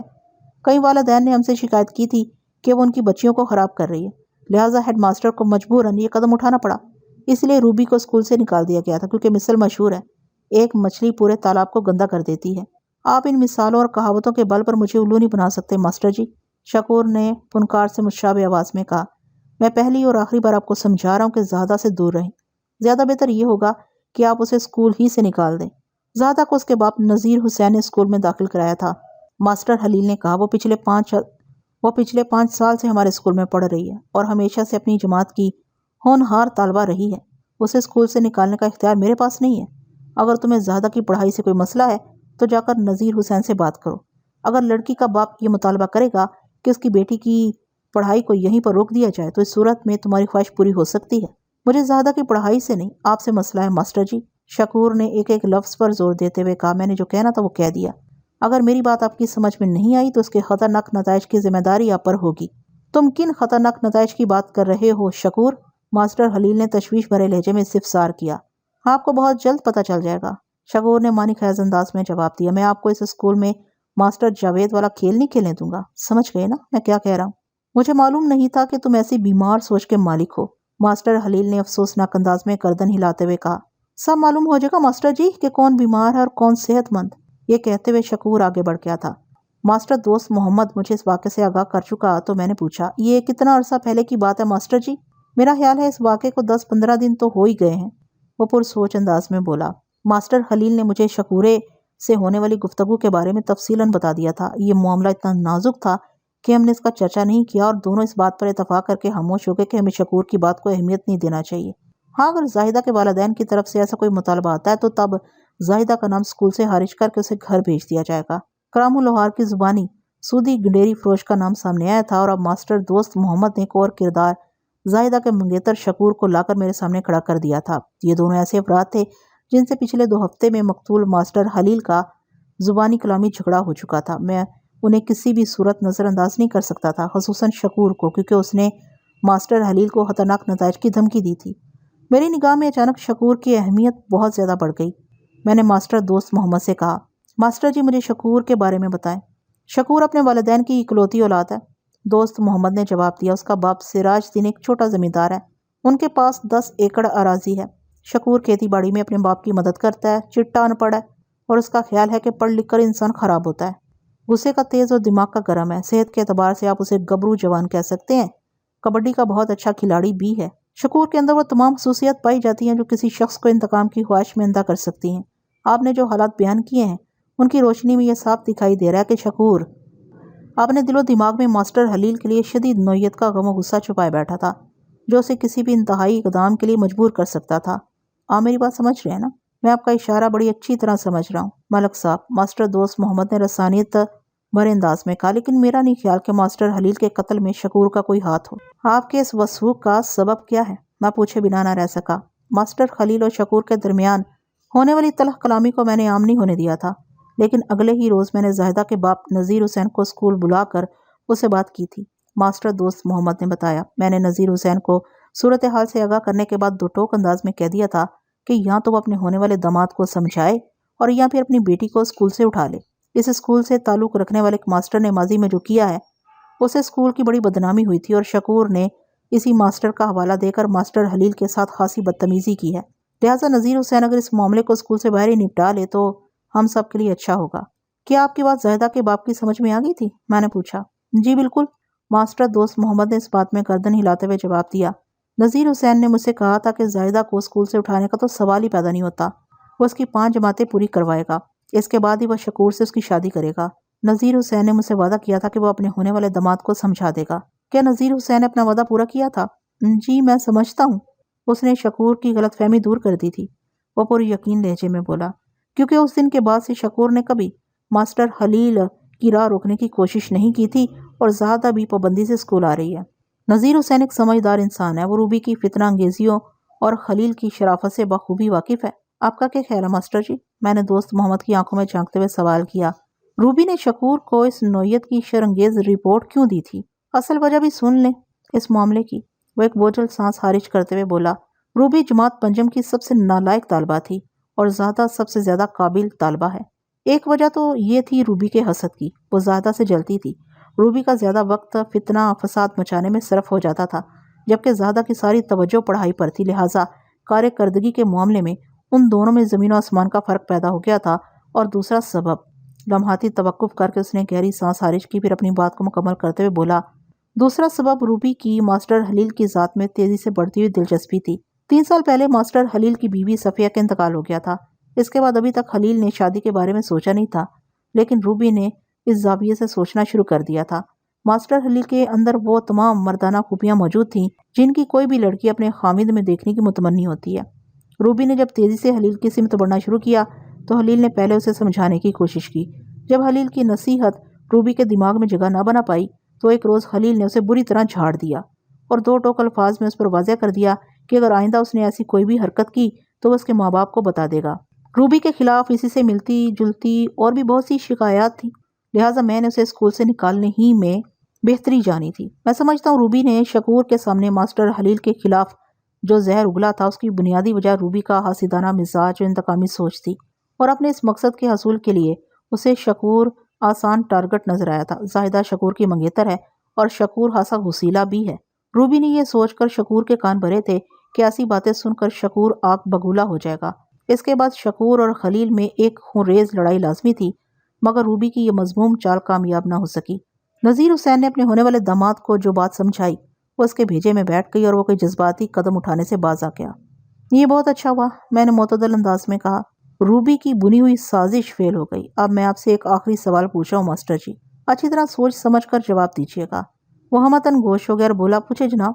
میں نے اب تک آپ کے ہر سوال کا جواب خوب سوچ سمجھ کر ہی دیا ہے۔ آپ کی طرح میری بھی یہی خواہش ہے کہ خلیل کا قاتل جلد از جلد قانون کی گرفت میں آ جائے۔ اگرچہ ماسٹر دوست محمد سمیت موزہ سلطان آباد کا ہر وسنیک مقتول ماسٹر خلیل کے کردار کے حوالے سے قسم کھانے کو تیار تھا، لیکن میری کھوپڑی کے اندر ایک پولیس آفیسر کا دماغ مصروف عمل تھا، لہٰذا میں نے اپنے پیشے کے تقاضے نبھاتے ہوئے گورنمنٹ پرائمری اسکول سلطان آباد کے ہیڈ ماسٹر سے سوال کیا، کیا آپ ماسٹر خلیل کے کردار کی گارنٹی دے سکتے ہیں؟ میں سمجھا نہیں ملک صاحب۔ اس نے متذبذب نظر سے مجھے دیکھا اور کہا، آخر اس سوال سے آپ کا مطلب کیا ہے؟ میں صرف یہ جاننا چاہتا ہوں کہ آیا مقتول خلیل اور زاہدہ کے بیچ استاد شاگرد کے رشتے کے علاوہ بھی کوئی تعلق تھا؟ ہرگز نہیں ملک صاحب، وہ بڑے مضبوط لہجے میں بولا۔ اگر کوئی ایسی بات ہوتی تو مجھ سے چھپی نہیں رہ سکتی تھی، اور ایسی بات اس لیے بھی ممکن نہیں تھی کہ زاہدہ ایک منگنی شدہ لڑکی ہے، اگلے سال اس کی شادی ہونے والی ہے، وہ 5 سال سے اس اسکول میں پڑھ رہی ہے، اس زاویے سے آج تک اس کی کوئی شکایت مجھ تک نہیں پہنچی۔ باقی جہاں تک ماسٹر خلیل کی بات ہے تو اس نے تھوڑی دیر کے لیے رک کر بڑی سنجیدہ نظر سے مجھے دیکھا، پھر ٹھوس الفاظ میں اضافہ کرتے ہوئے کہا، اگر ماسٹر خلیل کے کردار میں کوئی خامی ہوتی تو چودھری صاحب اسے اپنی بیٹی کا استاد مقرر نہ کرتے۔ چودھری نظام ایک جہاں دیدہ دانا و بینا شخصیت ہے ملک صاحب۔ آپ مجھے یہ بتانا چاہ رہے ہیں کہ سلطان آباد کے والی چودھری نظام کی بیٹی بھی اسی اسکول میں پڑھتی ہے؟ سوالیہ نظر سے ماسٹر دوست محمد کی طرف دیکھا۔ چودھری صاحب کی چھوٹی بیٹی شکیلہ کی عمر اس وقت 22 سال ہے، اس نے بتایا۔ شکیلہ کا نام باقاعدہ طور پر اسکول کے رجسٹر میں درج تو نہیں، لیکن اس کی پڑھائی کا سلسلہ جاری ہے۔ گزشتہ کئی سال سے ماسٹر خلیل حویلی میں جا کر شکیلہ کو پڑھا رہا تھا۔ ٹھیک ہے ماسٹر جی، میں نے کرسی چھوڑتے ہوئے کہا، اب آپ مجھے اجازت دیں، مجھے اور بہت سے تفتیشی امور کو نپٹانا ہے۔ انشاءاللہ بہت جلد آپ سے دوبارہ ملاقات ہوگی۔ یہ سن کر مجھے بڑی خوشی ہوئی کہ میری طرح آپ بھی ماسٹر خلیل کے قاتلوں کی گرفتاری کے لیے بے چین ہیں۔ مجھے یقین ہے کہ ہم دونوں کی یہ خواہش عنقریب پوری ہو جائے گی انشاءاللہ، اس نے تہہ دل سے کہا۔ ماسٹر دوست محمد مجھے رخصت کرنے کے لیے اسکول کے گیٹ تک آیا، پھر اس سے گرم جوش مصافحہ کرنے کے بعد میں وہاں سے واپس آ گیا۔ میرے تھانے پہنچنے تک موسم کے تیور بدل گئے تھے۔ میں جب سلطان آباد سے ایک تانگے پر سوار ہو کر تھانے کی جانب روانہ ہوا تھا تو اس وقت چاروں طرف تیز دھوپ پھیلی ہوئی تھی، لیکن جیسے ہی میرا تانگا جی ٹی روڈ پر چڑھا، دھوپ اچانک غائب ہو گئی اور اس کی جگہ کالی گھٹانے لے لی تھی۔ میں موسم کے اس تغیر کی امید تو کر رہا تھا، مگر میری تمنا یہی تھی کہ کم از کم آج کا دن بارش نہ ہو تاکہ کھوجی فیض علی اپنا کام تسلی بخش انداز میں نپٹا لے، لیکن میری یہ خواہش قدرت کے نظام کے سامنے ہار گئی تھی۔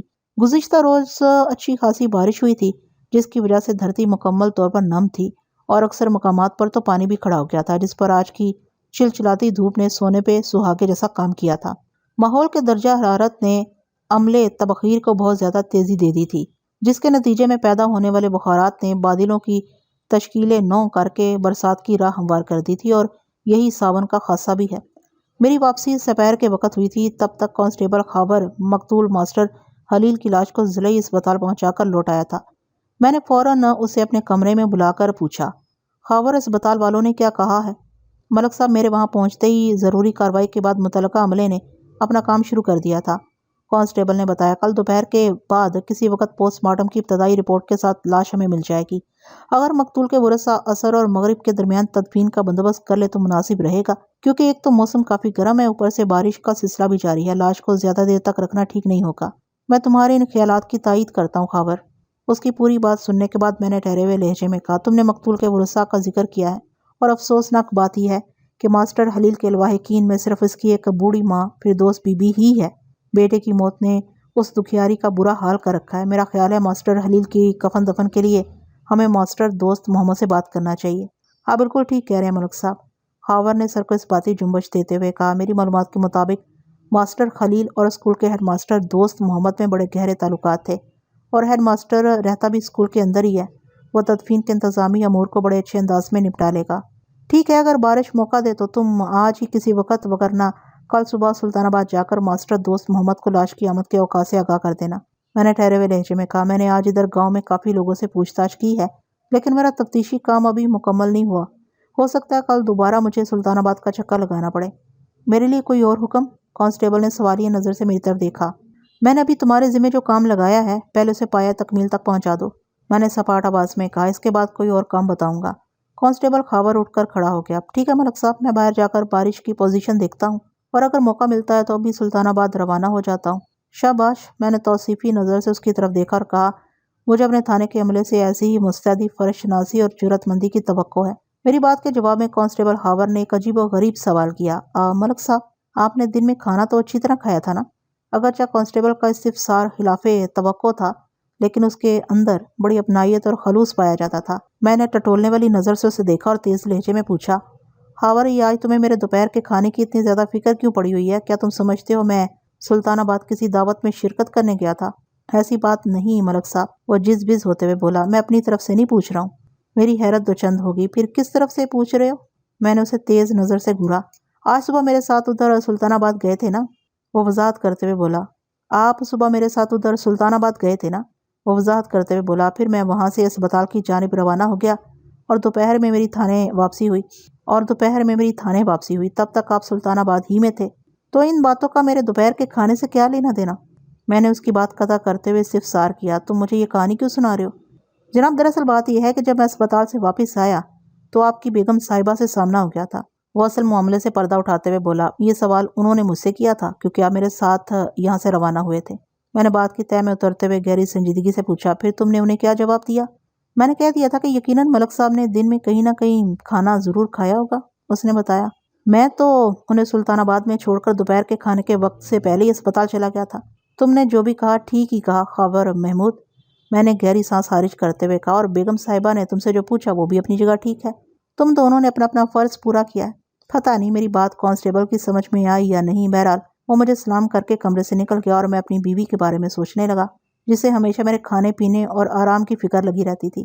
یہ تو اچھا ہی تھا میں مستقل طور پر اپنی فیملی کے ساتھ نہیں رہتا تھا، ورنہ یہ بیگم صاحبہ کا حد سے زیادہ خیال رکھنا میرے فرض کی راہ میں آئے دن کوئی نہ کوئی رکاوٹ ضرور کھڑی کر دیتا، کیونکہ ایک پولیس والا جب اپنے کسی مشن پر ہوتا ہے تو بھوک پیاس اور آرام و سکون سے اس کا ہر تعلق منقطع ہو جاتا ہے۔ اس کے پیش نظر صرف اور صرف اس کا فرض ہوتا ہے جس کی ادائیگی اسے سب سے پہلے کرنا ہوتی ہے۔ کانسٹیبل ہاور کے جانے کے 10 منٹ بعد ہی کانسٹیبل نصیر اور کھوجی فیض علی تھانے پہنچ گئے۔ میں صبح انہیں ظہوری باغ میں چھوڑ کر پھر دوست بی بی سے ملنے اس کے گھر چلا گیا تھا۔ وہ دونوں سیدھے میرے کمرے میں آ گئے۔ میں نے انہیں بیٹھنے کے لیے کہا، پھر پوچھا، کیا رپورٹ ہے؟ رپورٹ زیادہ اطمینان بخش نہیں ہے، فیض علی برا سا منہ بناتے ہوئے بولا، اور آپ اسے مایوس کن بھی نہیں کہہ سکتے۔ میں سمجھ سکتا ہوں کہ بارش نے آپ لوگوں کا کام خراب کر دیا ہے، میں نے ٹھہرے ہوئے لہجے میں کہا، لیکن آپ نے اپنے تجربے کی روشنی میں ماسٹر حلیل کے قاتلوں کے حوالے سے جو بھی کھوج لگائی ہے وہ مجھے بتائیں۔ ملک صاحب، آپ کا اندازہ بالکل درست ہے کہ قاتل ایک سے زیادہ افراد تھے، فیض علی نے گمبھیر لہجے میں کہا۔ میں دعوے سے کہہ سکتا ہوں کہ وہ کل 2 بندے تھے جنہوں نے اپنی لاٹھیوں کا پے در پہ وار کر کے ماسٹر خلیل کو موت کی نیند سلا دیا۔ خلیل پر حملہ آور ہونے سے پہلے وہ درختوں کے اوپر چڑھے بیٹھے تھے۔ وہ مقتول کے معمولات سے بھی اچھی طرح واقف تھے۔ ماسٹر خلیل جیسے ہی باغ کے اس حصے میں پہنچا، وہ چھلانگے لگا کر یکایک نیچے کودے اور پھر اپنی لاٹھیوں سے مقتول پر ٹوٹ پڑے تھے۔ کھوجی فیض علی کے ماہرانہ بیان میں بہت سے ایسے نکات موجود تھے جو میرے اندازوں کی تصدیق کرتے تھے، لیکن ایک بات پر میرا ذہن اٹک کر رہ گیا اور میں پوچھے بنا نہ رہ سکا۔ فیض علی، آپ نے یہ دعویٰ کس سائنس کے ذریعے کیا ہے کہ حملہ آوروں نے درختوں کے اوپر پناہ لے رکھی تھی اور وہاں چھپ کر وہ اپنے شکار کا انتظار کر رہے تھے؟ اس سائنس کا نام ہے پریشر، وہ انکشاف انگیز انداز میں بولا۔ میرا مطلب ہے دباؤ۔ میں سمجھ نہیں سکا۔ ملک صاحب، میں نے اس جگہ کا بڑا تفصیلی اور تنقیدی جائزہ لیا ہے جہاں سے آپ نے ماسٹر خلیل کی لاش کو اٹھوایا تھا، وہ وضاحت کرتے ہوئے بولا۔ وہاں مجھے جو نمایاں کھرا ملا ہے اس میں مقتول کے علاوہ 2 افراد کے قدموں کے نشانات پائے جاتے ہیں، جو میرے تجربے کے مطابق انہی قاتلوں کا کھرا جنہوں نے ماسٹر خلیل کو موت کے گھاٹ اتارا ہے۔ باقی جہاں تک آپ کے سوال کا تعلق ہے، قاتلوں کے قدموں کے نشانات میں مجھے 4 قدم ایسے بھی دیکھنے کو ملے ہیں جو معمول سے زیادہ دباؤ کے حامل ہیں، یعنی ان 2 افراد کے وہ 4 قدم غیر معمولی دباؤ کے ساتھ باغ کی گھاس دار زمین پر پڑے تھے۔ ایسا اسی صورت ممکن ہے جب قاتلوں نے اپنے پاؤں کو بہت زور سے زمین پر دے مارا ہو، یا پھر وہ کسی بلند مقام سے زمین پر کودے ہوں۔ اول ذکر امکان کا کوئی جواز سمجھ میں نہیں آتا کہ وہ لوگ اپنے پاؤں زمین پر کیوں پٹکیں گے، لہٰذا میں نے آخر ذکر امکان کو ذہن میں رکھ لیا۔ مطلب وہ دونوں قاتل کسی درخت پر چڑھے بیٹھے تھے اور ماسٹر خلیل کی ظہوری باغ میں آمد کا انتظار کر رہے تھے۔ پھر جیسے ہی ان کا شکار وہاں پہنچا، انہوں نے درخت پر سے چھلانگے لگا دی، اور اس سے پہلے کہ ماسٹر اس اچانک نمودار ہونے والی افتاد کو سمجھ پاتا یا سمجھنے کی کوشش کرتا، حملہ آوروں نے اس پر تابڑ توڑ لاٹھیوں کے وار کرنا شروع کر دی اور مقتول کو موت کی نیند سلانے کے بعد ہی دم لیا۔ بات ختم کر کے کھوجی فیض علی نے تحسین طلب انداز میں میری طرف دیکھا۔ اس کا تجزیہ واقعتاً قابل تعریف تھا۔ میں نے توصیفی لہجے میں کہا، فیض علی، آپ کی رپورٹ بڑی متاثر کن ہے۔ اب آپ مجھے یہ بتا دیں کہ وہ دونوں افراد کون تھے اور وہ کہاں سے آئے تھے؟ ملک صاحب، یہ بتانا تو ممکن نہیں کہ ماسٹر خلیل کے قاتل وہ دونوں افراد کون تھے، وہ گہری سنجیدگی سے بولا۔ البتہ میں بڑے وثوق سے یہ کہہ سکتا ہوں کہ وہ نامراد ریلوے لائن کی طرف سے چل کر ظہوری باغ میں پہنچے تھے، اور خلیل کو موت کے گھاٹ اتارنے کے بعد انہوں نے ریلوے لائن ہی کی جانب رخ کیا تھا۔ فیض علی، تم جس ریلوے لائن کا ذکر کر رہے ہو وہ لاہور کو پشاور سے ملانے والا ملک کا طویل ترین ریلوے ٹریک ہے، میں نے اضطراری لہجے میں کہا۔ مجھے بتاؤ، وہ لوگ ماسٹر خلیل کو قتل کرنے کے بعد شمال میں پشاور کی سمت بڑھے تھے یا جنوب میں لاہور کی جانب، یا پھر وہ ریلوے کی پٹری کو عبور کر کے دوسری طرف اتر گئے تھے؟ وہ پیدل چلتے ہوئے لاہور تک جا سکتے ہیں اور نہ ہی پشاور پہنچ سکتے ہیں۔ میں نے ان 2 دور افتادہ مقامات کا ذکر محض اس لیے کیا ہے تاکہ میں ان کی منزل کا تعین کر سکوں۔ ریلوے کی پٹری کے ساتھ ساتھ شمال، جنوب اور مشرق کی طرف جو علاقے پائے جاتے ہیں وہ انہی میں سے کسی ایک جگہ گئے ہوں گے۔ مغربی سمت کا ذکر میں نے اس لیے نہیں کیا کہ ادھر تو ظہوری باغ واقع ہے، اور تمہیں یقین ہے کہ وہ لوگ ریلوے لائن کی طرف سے ظہوری باغ کی جانب آئے تھے اور ان کی واپسی بھی اسی سمت ہوئی تھی۔ اس کے بعد میں نے آخری جملہ ادھورا چھوڑ کر سوالیہ نظر سے کھوجی فیض علی کی طرف دیکھا تو اس نے گمبھیر انداز میں جواب دیا، ملک صاحب، میں ان دونوں کا کھرا پکڑ کر یہ پتا تو چلا چکا ہوں کہ وہ ریلوے لائن کراس کر کے دوسری جانب گئے تھے، لیکن اس کے بعد اچانک شروع ہو جانے والی موسلادھار بارش نے میرے کام کا سوا ستیہ ناش مار کر رکھ دیا۔ اس ظالم بارش نے ان لوگوں کی آمد اور جامد کے نشانات کو حرف غلط کی طرح مٹا دیا ہے۔ کھوجی فیض علی سے اب مزید کوئی سوال کرنے کی گنجائش باقی نہیں بچی تھی۔ اس نے اپنی پیشہ ورانہ کارکردگی کو بڑی تفصیل کے ساتھ بیان کر دیا تھا۔ اس کے بعد اس کے آگے وہ بے بس تھا، لہٰذا اب میری باری تھی۔ نصیر احمد، میں نے فیض علی کے ساتھ کام کرنے والے کانسٹیبل کو مخاطب کرتے ہوئے پوچھا، ریلوے کی پٹری کی دوسری طرف کیا ہے؟ تحت نگاہ چودھری صاحب کی زرعی اراضی پھیلی ہوئی ہے ملک صاحب، کانسٹیبل نے بتایا۔ اس سے آگے ایمن پور اور فیروز آباد وغیرہ ہیں، لیکن ان میں سے کوئی گاؤں بھی 3 میل سے کم فاصلے پر واقع نہیں ہے۔ تمہارا مطلب ہے ریلوے لائن کی مشرقی سمت چودھری نظام کی زمینوں کا سلسلہ 3 میل تک دراز ہے، اور ان کھیتوں کے اندر کوئی بھی کام کرنے کی جگہ نہیں ہے سوائے چودھری صاحب کے ڈیرے کے، کانسٹیبل نے کہا۔ ریلوے لائن کی دوسری طرف کھیتوں کے درمیان چودھری نظام کا ڈیرا بنا ہوا ہے، جہاں پر چودھری کے 2 ملازم رہتے ہیں جو چودھری کی زمینوں کی دیکھ بھال کرتے ہیں۔ کیا تمہیں چودھری نظام کے ان ملازمین کے نام معلوم ہیں؟ میں نے پوچھا، اور یہ بھی بتاؤ وہ کہاں کے رہنے والے ہیں؟ جی ملک صاحب، کانسٹیبل نے اس بات میں جواب دیا، ان میں سے ایک کا نام فرید اور دوسرے کا نام یوسف ہے، اور ان دونوں کا تعلق سلطان آباد ہی سے ہے۔ وہ دونوں دن بھر اسی ڈیرے پر رہ کر کھیتی باڑی کے معاملات کی نگرانی کرتے ہیں، اور رات میں وہ باری باری اپنے گھر آ جاتے ہیں، یعنی ایک رات فرید اور دوسری رات یوسف اپنے گھر میں گزارتا ہے۔ لیکن جن دنوں کام کی زیادتی ہوتی ہے تو وہ دونوں رات دن ڈیرے پر ہی موجود رہتے ہیں۔ ٹھیک ہے نصیر احمد، کانسٹیبل کے خاموش ہونے پر میں نے کہا، تم کل ادھر ڈیرے پر جا کر ذرا فرید اور یوسف کو ٹٹولنے کی کوشش کرو، ہو سکتا ہے ان کی زبانی کوئی ایسی بات پتہ چل جائے جو ہمیں ماسٹر خلیل کے قاتلوں تک پہنچا دے۔ اوکے سر، نصیر نے فرما برداری سے کہا۔ میں نے فیض علی کا شکریہ ادا کرتے ہوئے کہا، آپ کے تعاون کے لیے میں مشکور ہوں، آپ نے میری تفتیش کے لیے ایک سمت کا تعین کر دیا ہے۔ اب میں ان خطوط پر چلتے ہوئے اپنی منزل تک بآسانی پہنچ جاؤں گا۔ ملک صاحب، سوکھے شکریہ سے کام نہیں چلے گا، فیض علی نے معنی خیز لہجے میں کہا۔ آپ تو جانتے ہی ہیں میں محکمہ پولیس کا باقاعدہ ملازم نہیں ہوں جو ہر ماہ مجھے آپ کی طرح تنخواہ ملتی ہو۔ جانتا ہوں۔ میں نے فیض علی کی بات کے پیچھے چھپے ہوئے اس کے اشارے تک رسائی حاصل کرتے ہوئے تسلی بھرے انداز میں کہا، فکر نہیں کریں، آپ کو اپنی محنت کا صلہ انعام کی صورت میں ضرور ملے گا، لیکن کام کی تکمیل پر۔ جی ٹھیک ہے۔ آئندہ روز دن میں سرکاری اسپتال سے ماسٹر خلیل کی پوسٹ مارٹم شدہ لاش آ گئی۔ لاش کے ساتھ ہی پوسٹ مارٹم کی ابتدائی رپورٹ بھی تھی۔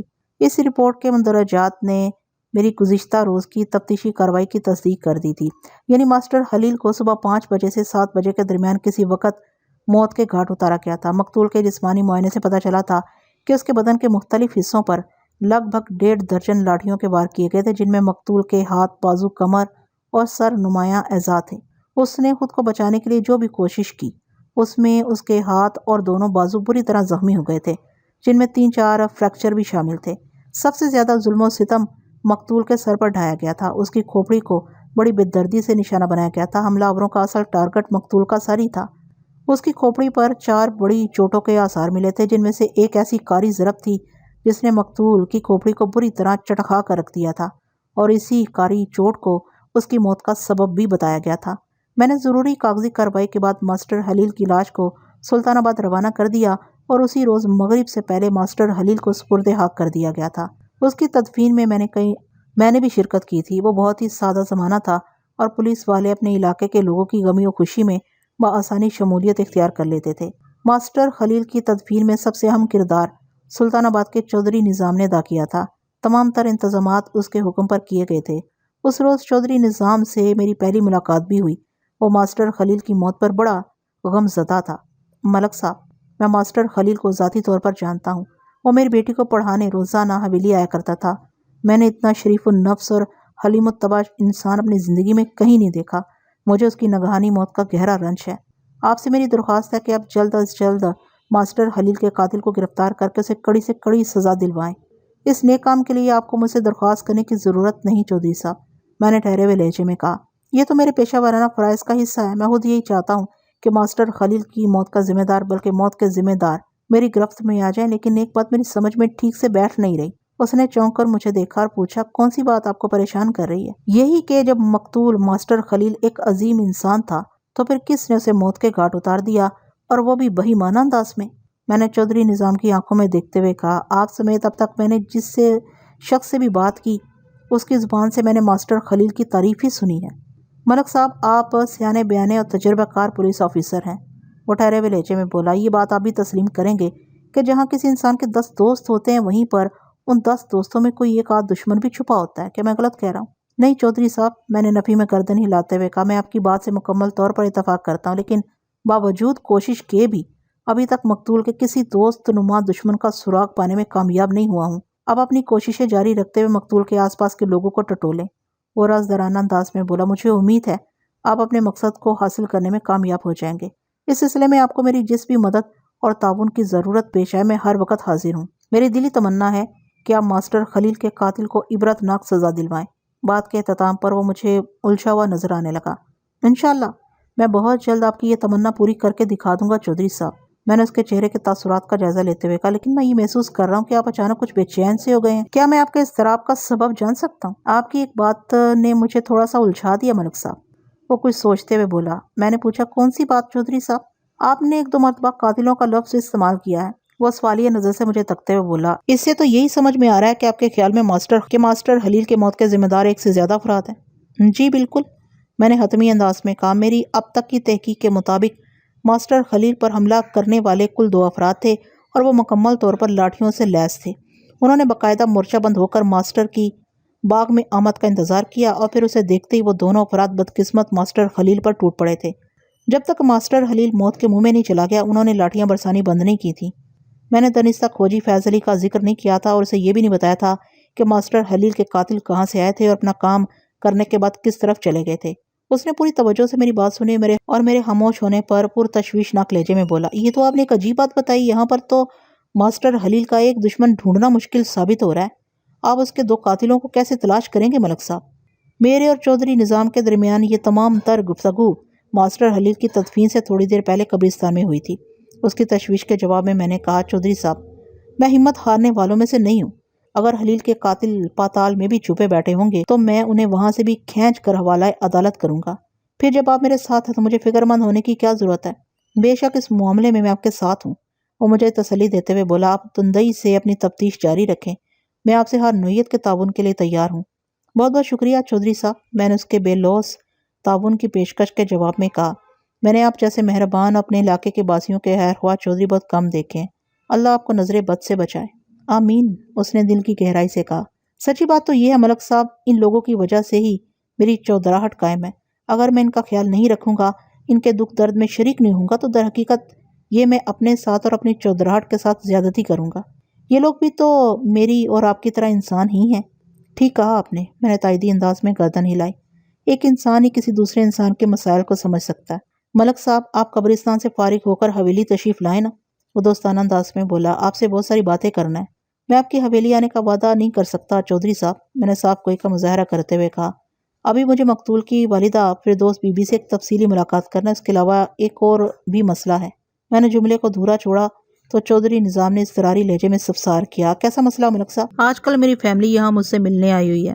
میں نے اسے بتایا، میری گھر والی کو بیویانہ پن دکھانے کا بہت کم موقع ملتا ہے کیونکہ میری پوسٹنگ اکثر گھر سے دور دراز کے تھانوں میں ہوتی ہے۔ بیوی نے آج جلدی گھر آنے کی تاکید کر رکھی ہے چودھری صاحب، میں آپ کی مجبوری کو سمجھ سکتا ہوں ملک صاحب، وہ زیر لب مسکراتے ہوئے بولا۔ تو یوں کہیں نا، آج کل تھانے داری اور گھرداری ساتھ ساتھ چل رہی ہیں، یہی حقیقت ہے۔ چلیں کوئی بات نہیں، وہ سادگی سے بولا۔ آپ کو کل دن میں جب بھی فرصت مل جائے حویلی تشریف لے آئیے گا، بلکہ میں تو کہتا ہوں بھابھی اور بچوں کو بھی ساتھ لے آئیں، کوشش کروں گا، میں نے کہا، آگے جو مالک کو منظور۔ اس شام قبرستان سے فارغ ہونے کے بعد میں فردوس بی بی سے ملنے اس کے گھر چلا گیا۔ میں کافی دیر تک تو اسے تسلی تشفی دینے اور حوصلہ بڑھانے کی کوشش کرتا رہا۔ بیٹے کی موت نے فردوس بی بی کو اندر اور باہر سے توڑ کر رکھ دیا تھا۔ میری باتوں سے وہ خاصی سنبھل گئی تو میں نے نہایت ہی نرمی سے پوچھا، فردوس بی بی اچھی طرح سوچ کر بتاؤ، کیا ان دنوں خلیل شادی کے بارے میں سوچ رہا تھا؟ یہ سوال میرے ذہن میں ماسٹر دوست محمد سے ہونے والی میری گفتگو کے نتیجے میں پیدا ہوا تھا۔ دوست محمد نے بڑے دعوے کے ساتھ بتایا تھا کہ مقتول خلیل اور زاہدہ کے بیچ استاد اور شاگرد کے رشتے کے سوا اور کچھ بھی نہیں تھا، لیکن میرا تعلق پولیس ڈپارٹمنٹ سے تھا۔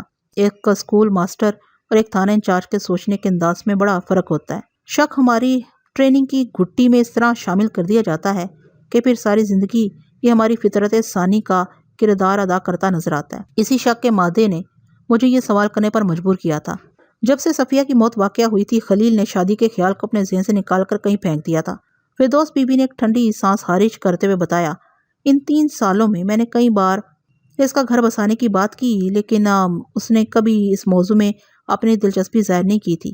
تھک ہار کر میں نے اسے کہنا ہی چھوڑ دیا تھا۔ مجھے یقین ہو گیا تھا کہ اب وہ ساری زندگی شادی نہ کرنے کا فیصلہ کر چکا ہے، لیکن پچھلے کچھ عرصے سے میں نے خلیل میں ایک مثبت تبدیلی دیکھی تھی۔ کیسی تبدیلی فردوس بی بی؟ وہ لمحے پر کو رکی تو میں نے فوراً سے بیشتر سوال داغ دیا۔ میں نے محسوس کیا جیسے وہ کسی میں دلچسپی لینے لگا تھا۔ اس نے سوچ میں ڈوبے ہوئے لہجے میں کہا، میں اس کی ماں ہوں، میں نے اسے جنم دیا ہے، اس لیے میں اس کی رگ رگ سے واقف تھی۔ جب میں نے اسے اس بارے میں پوچھا تو پہلے وہ بڑی خوبصورتی سے ٹال گیا، لیکن میں نے ہمت نہ ہاری اور گاہے بگاہے اسے کریدنے کی کوشش جاری رکھی۔ بالآخر اس نے اپنی موت سے پہلے والی رات مجھے ایک اشارہ دے دیا۔ کیسا اشارہ فردوس بی بی؟ میں نے متجسس نظر سے اسے گھورتے ہوئے استفسار کیا۔ خلیل نے مجھے بس اتنا بتایا تھا کہ اس نے آج اپنے معاملے کو ایک جگہ ڈال دیا ہے۔ اس نے بتایا، جب وہاں سے کوئی جواب آئے گا تو پھر وہ مجھ سے تفصیلی بات کرے گا۔ تم نے اس معاملے کے بارے میں پوچھا نہیں تھا؟ میں نے کہا، پوچھا تھا تھانے دار صاحب، وہ دھیمے انداز میں بولی۔ معاملے سے اس کی مراد رشتہ ہی تھا جناب۔ کیا خلیل نے تمہیں یہ بتایا تھا کہ اس نے اپنے رشتے کی بات کہاں پر چلائی تھی؟ لمحہ بہ لمحہ میرے اندرونی تجسس میں اضافہ ہوتا چلا جا رہا تھا۔ میں جاننا چاہتا ہوں کہ اس نے اپنا معاملہ کس گھر میں ڈالا تھا، یہ بہت ضروری ہے فردوس بی بی۔ میں نے بہت پوچھا تھانے دار صاحب، وہ بے بسی سے بولی، مگر خلیل نے مجھے لڑکی اور اس کے گھر والوں کے بارے میں کچھ نہیں بتایا تھا۔ بس وہ یہی کہتا رہا، لڑکی بہت اچھی اور سمجھدار ہے، اس کے گھر والوں نے چند دن سوچنے کا کہا ہے، جب وہاں سے مجھے جواب ملے گا تو پھر میں تمہیں تفصیل سے بتاؤں گا اماں۔ وہ سانس ہموار کرنے کے لیے تھمی، پھر اپنی بات مکمل کرتے ہوئے بولی۔ اس کے انداز کو دیکھ کر میں نے زیادہ ضد نہیں کی تھی۔ میں تو اسی بات پر بہت خوش ہو گئی تھی کہ چلو خلیل نے اپنا گھر آباد کرنے کے بارے میں سوچا تو چند دن کے بعد وہ مجھے اس رشتے کی تفصیلات سے بھی آگاہ کر دے گا، لیکن مجھے کیا پتا تھا کہ بولتے بولتے اس کی آواز رند گئی۔ وہ اپنے دوپٹے سے آنکھوں میں اتر آنے والے آنسوؤں کو صاف کرنے لگی تو میں مقتول خلیل کے اس پر اسرار مشن کے بارے میں سوچنے لگا۔ اس حوالے سے اس وقت میرے ذہن میں صرف ایک ہی نام تھا اور وہ تھی زاہدہ، لیکن زاہدہ کے بارے میں اس انداز سے سوچتے ہوئے بہت ساری رکاوٹیں بھی سامنے آن کھڑی ہوتی تھی۔ مثلا زاہدہ منگنی شدہ تھی، اس کے منگیتر شکور سے چند روز پہلے ماسٹر خلیل کی اچھی خاصی منماری بھی ہوئی تھی۔ زاہدہ اور شکور کے خاندان والوں کے آپس میں بڑے خوشگوار تعلقات تھے۔ آئندہ سال ان کی شادی ہونے جا رہی تھی۔ اس صورتحال میں ماسٹر خلیل بھلا کس طرح زاہدہ کے گھر والوں سے اپنے رشتے کی بات کر سکتا تھا؟ زمینی حقائق کی روشنی میں یہ معاملہ ناممکن دکھائی دیتا تھا، لیکن اگر زاہدہ کے گھر والوں نے اپنی بیٹی کے مستقبل کے لیے کچھ اور سوچ لیا تھا تو پھر اس بارے میں وثوق سے کچھ بھی نہیں کہا جا سکتا تھا۔ اگر زاہدہ نہیں تو پھر کون ہے؟ اس سنسنی خیز سوال نے میرے دماغ میں بڑی ہلچل مچا رکھی تھی۔ اس کے ساتھ ہی لمحہ یہ سوچ بھی ابھر رہی تھی، کیا ماسٹر خلیل کا معاملہ زاہدہ کے علاوہ اپنی کسی اور اسٹوڈنٹ کے ساتھ تھا؟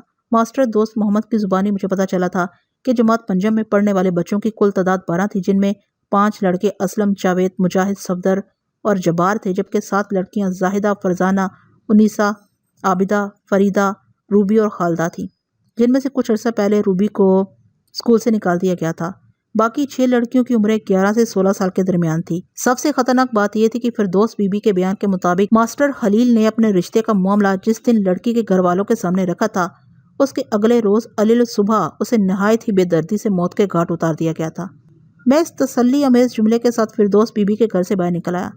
میں بڑی شدومت کے ساتھ تمہارے بیٹے کے قاتلوں کو تلاش کرنے کی کوشش کر رہا ہوں۔ جب تک میں انہیں جیل کی اصلاحوں کے پیچھے نہیں پہنچا دوں گا مجھے چین نہیں آئے گا۔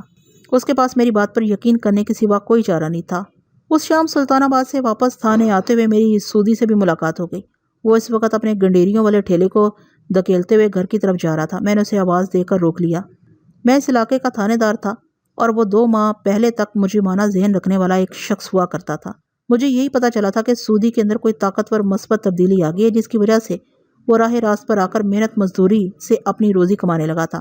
اس نے مجھے دیکھتے ہی پہچان لیا۔ اس کے چہرے پر شناسائی کے تاثرات نمودار ہوئے، لیکن ان تاثرات کے اندر مجھے کہیں بھی کسی قسم کے ڈر یا خوف کی جھلک نظر نہیں آئی۔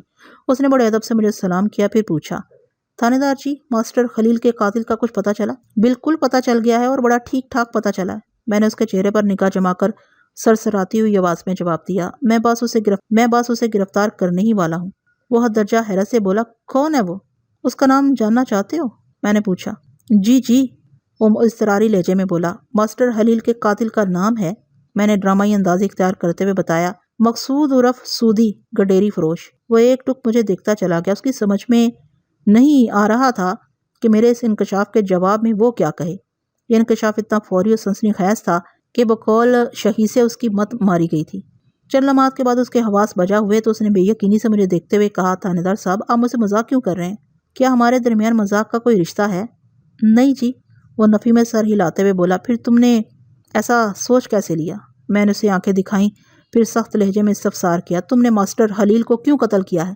آپ کی تھانے داری بھی بڑی عجیب ہے جناب، وہ شاکی نظر سے مجھے دیکھتے ہوئے بولا۔ جب تک میں الٹے سیدھے کاموں میں ملوث تھا، آپ نے نہ کبھی مجھے دبکا مارا اور نہ ہی گرفتار کرنے کی دھمکی دی۔ اب جبکہ میں نے سیدھا راستہ اختیار کر کے محنت مزدوری سے رزق حلال کمانا شروع کر دیا، تو آپ مجھے گرفتار کرنے چلے آئے ہیں، اور وہ بھی قتل کے الزام میں۔ یہ کہاں کا قانون ہے سرکار؟ میں نے پہلے روز ہی اس سودی کے بارے میں مکمل معلومات حاصل کر لی تھی۔ اس کے گھر میں صرف اس کی ایک بوڑھی ماں خدیجہ رہتی تھی۔ شاید خدیجہ کی کوئی دعا بیٹے کے حق میں پوری ہو گئی تھی، تبھی وہ راہ راست پر آ گیا تھا۔ میں نے اس کی بات کی تسلی کر لی تھی کہ ماسٹر خلیل کے قتل میں اس کا کوئی ہاتھ نہیں تھا۔ یہ تو سودی مجھے سرے راہ جاتا ہوا مل گیا تھا، اور میں نے اس سے اس نوعیت کی بات چیت شروع کر دی تھی تاکہ مجھے اپنے کام کا کوئی پوائنٹ مل جائے۔ حق اور سچ کی راہ پر چلنا کوئی آسان کام نہیں ہے سودی، میں نے اپنے لہجے کو بدستور سخت رکھتے ہوئے کہا۔ کیا تم اس حقیقت سے انکار کرتے ہو کہ 10 دن پہلے تمہارا مقتول ماسٹر خلیل سے بڑا خطرناک جھگڑا ہو گیا تھا؟ تم نے اسے کام گنڈیریاں تول کر دی تھی، جس پر جب اس نے تم سے باز پرس کی تو تم اس پر برس پڑے تھے۔ ہمارے درمیان وہ منہ ماری گنڈیریاں کم تولنے پر نہیں ہوئی تھی تھانے دار صاحب، وہ اپنے ترازو میں رکھے ہوئے باٹ کی جانب اشارہ کرتے ہوئے بولا۔ پچھلے دنوں میرے تمام باٹ کسی نے ٹھیلے پر سے چوری کر لیے تھے، اور میں نے ان باٹ کی جگہ پر یہ پتھر خود ساختہ باٹ استعمال کرنا شروع کر دیے تھے۔ ماسٹر خلیل کو اس بات پر اعتراض تھا کہ میں گورنمنٹ کے منظور شدہ سیل والے لوہے کے باٹوں کی جگہ یہ پتھر کے بنے ہوئے باٹ کیوں استعمال کر رہا ہوں۔ اس نے میری نیت پر شک کا اظہار کرتے ہوئے کہا تھا کہ میں ان پتھر کے باٹوں سے کم تولتا ہوں۔ بس مجھے ماسٹر خلیل کی اس بات پر شدید قسم کا غصہ آ گیا، جس کے نتیجے میں ہمارے درمیان لڑائی شروع ہو گئی تھی۔ اگر ماسٹر خلیل سے ہونے والے میرے جھگڑے کی وجہ سے آپ مجھے ماسٹر کا قاتل سمجھ رہے ہیں، تو پھر آپ پہلے جا کر شکور کو گرفتار کریں۔ اس کے ساتھ تو ماسٹر خلیل کا بڑا طوفانی پھڈا ہوا تھا۔ میں اور اس شخص کو پکڑ کر حوالات میں بند کر دوں گا جس کا ماسٹر طفیل کے ساتھ کوئی بھی لڑائی جھگڑا ہوا ہو، میں نے ٹھہرے ہوئے لہجے میں کہا۔ تم کل صبح تھانے آ کر اپنا بیان تحریر کرانا اور میری اجازت کے بغیر سلطان آباد سے باہر جانے کی کوشش نہیں کرنا، ورنہ بڑے برے پھنسو گے۔ اچھا جی، وہ بادل نخواستہ بولا۔ آپ اس علاقے کے مائی باپ ہیں، آپ کی بات تو ماننا ہی پڑے گی، ورنہ آپ پھانسی کی سزا بھی دلوا سکتے ہیں۔ میں نے اس کی آنکھوں میں دیکھتے ہوئے کہا، تم بالکل ٹھیک سوچ رہے ہو سودی۔ وہ ہونک نظر سے مجھے تکنے لگا۔ اگلی صبح میں تیار ہو کر تھانے پہنچا تو ایک سنسنی خیز صورتحال میری منتظر تھی۔ میں جیسے ہی اپنے کمرے میں جا کر بیٹھا، کانسٹیبل نصیر احمد میرے پاس آ گیا۔ اس کا چہرہ اترا ہوا تھا۔ وہ کرسی پر بیٹھنے کی بجائے میرے سامنے آ کر کھڑا ہو گیا۔ یہ تمہاری شکل پر 12 کیوں بج رہے ہیں نصیر؟ میں نے اسے پوچھا۔ ملک صاحب، مجھ سے ایک سنگین نوعیت کی غلطی ہو گئی ہے، وہ یتیم سی صورت بنا کر بولا۔ اگر آپ ڈانٹ نہیں پلائیں تو بتاتا ہوں۔ تو کیا تم مجھے یہ بتانے کی کوشش کر رہے ہو کہ اگر میں نے ڈانٹ پھٹکار سے کام لیا تو تم اپنی زبان پر تالا لگا لو گے؟ میں نے سوالیہ نظر سے اسے گھورا۔ اس طرح تم سے سرزد ہونے والی وہ سنگین غلطی تمہارے اندر ہی دم گھٹنے سے فوت ہو جائے گی، ہیں؟ یہ بات نہیں ہے ملک صاحب، وہ ندامت امیز لہجے میں بولا۔ آپ مجھے برا بھلا کہیں یا معاف کر دیں، وہ معاملہ تو میں آپ کو ضرور بتاؤں گا۔ تو پھر انتظار کس بات کا کر رہے ہو؟ میں نے قدرے سخت لہجے میں پوچھا۔ کہ تمہاری اس سنگین غلطی کا تعلق چودھری نظام کے ڈیرے سے ہے؟ میں نے تمہیں حکم دیا تھا کہ وہاں جا کر تم چودھری کے دونوں ملازمین فرید اور یوسف سے پوچھ تاچھ کرو، مگر ابھی تک تم نے مجھے اس کی رپورٹ پیش نہیں کی۔ آپ کسی حد تک ایسا کہہ سکتے ہیں۔ نصیر حدود کا تعین میں خود کر لوں گا، میں نے بیزاری سے کہا۔ تم مجھے اصل معاملے سے آگاہ کرو۔ مجھ سے جو سنگین غلطی ہوئی ہے اس کا تعلق چودھری نظام کے ایک ملازم یوسف سے ہے، وہ وضاحت کرتے ہوئے بولا۔ لیکن بات کو سمجھانے کے لیے مجھے پورا واقعہ بیان کرنا پڑے گا۔ شروع ہو جاؤ، میں پوری توجہ سے سن رہا ہوں، میں نے کرسی کے پستے سے ٹیک لگاتے ہوئے معتدل انداز میں کہا، اور بولنے سے پہلے آرام سے بیٹھ جاؤ۔ وہ ایک کرسی کھینچ کر میرے سامنے میز کی دوسری جانب بیٹھتے ہوئے بولا۔ یہ غلطی مجھ سے اس دن ہوئی جب آپ نے مجھے کھوجی فیض علی کے ساتھ کام پر لگایا تھا۔ مجھے جائے وقوع سے ایک چاندی کی انگوٹھی گھاس کے اندر پڑی ہوئی ملی تھی۔ اس وقت میں نے فیض علی کو بتائے بغیر مذکورہ انگوٹھی اپنی جیب میں ڈال لی تھی کہ بعد میں آپ کو دے دوں گا، اور پھر میں بھول گیا۔ وہ دن اتنا مصروف اور تھکا دینے والا تھا کہ انگوٹھی والا معاملہ میرے ذہن سے نکل گیا، اور انگوٹھی میرے یونیفارم کے ساتھ ہی گھر پہنچ گئی۔ گھر والوں نے جب کل کپڑے دھونے سے پہلے میری یونیفارم کی جیبوں کی تلاشی لی تو چاندی کی وہ انگوٹھی میرے حوالے کر دی تھی۔ اس کا مطلب یہ ہوا کہ وہ انگوٹھی اس وقت تمہارے پاس ہے؟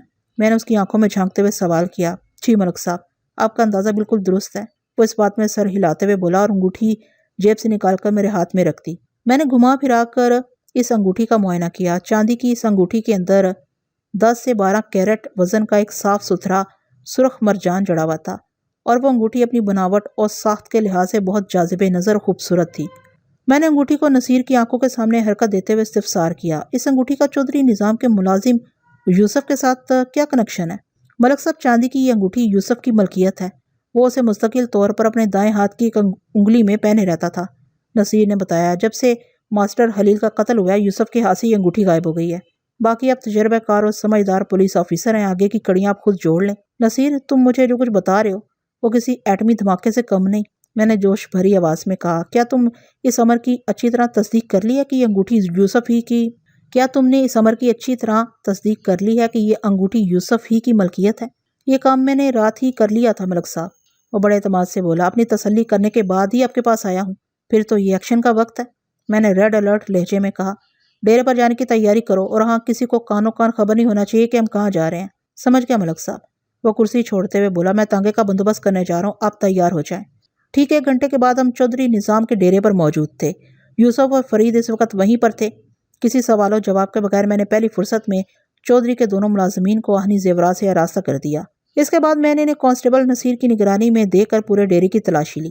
اس ڈیرے کے قبی حصے میں پہلو با پہلو 3 کمرے بنے ہوئے تھے، جن میں ایک کو آپ بیڈ روم سمجھ لیں۔ وہاں پر فرید اور یوسف کے منجی بسترے پڑے ہوئے تھے۔ دوسرے کمرے میں کاشتکاری میں استعمال ہونے والے چند زرعی آلات رکھے ہوئے تھے، جبکہ تیسرے اور آخری کمرے میں مختلف نوعیت کا کاٹ کباڑ بھرا ہوا تھا۔ اسی کمرے میں کاٹ کباڑ کے اندر میری مراد بر آئی۔ مجھے وہاں 2 لاٹھیاں پڑی ہوئی ملی، جن میں سے ایک لاٹھی کے ایک سرے پر شام ندارت تھی، جبکہ مذکورہ لاٹھی کے دوسرے سرے پر چڑھی ہوئی شام بالکل ویسی ہی تھی جیسی مجھے جائے وقوع پر پڑی ملی تھی۔ یقیناً وہ اسی لاٹھی سے گرنے والی شام تھی۔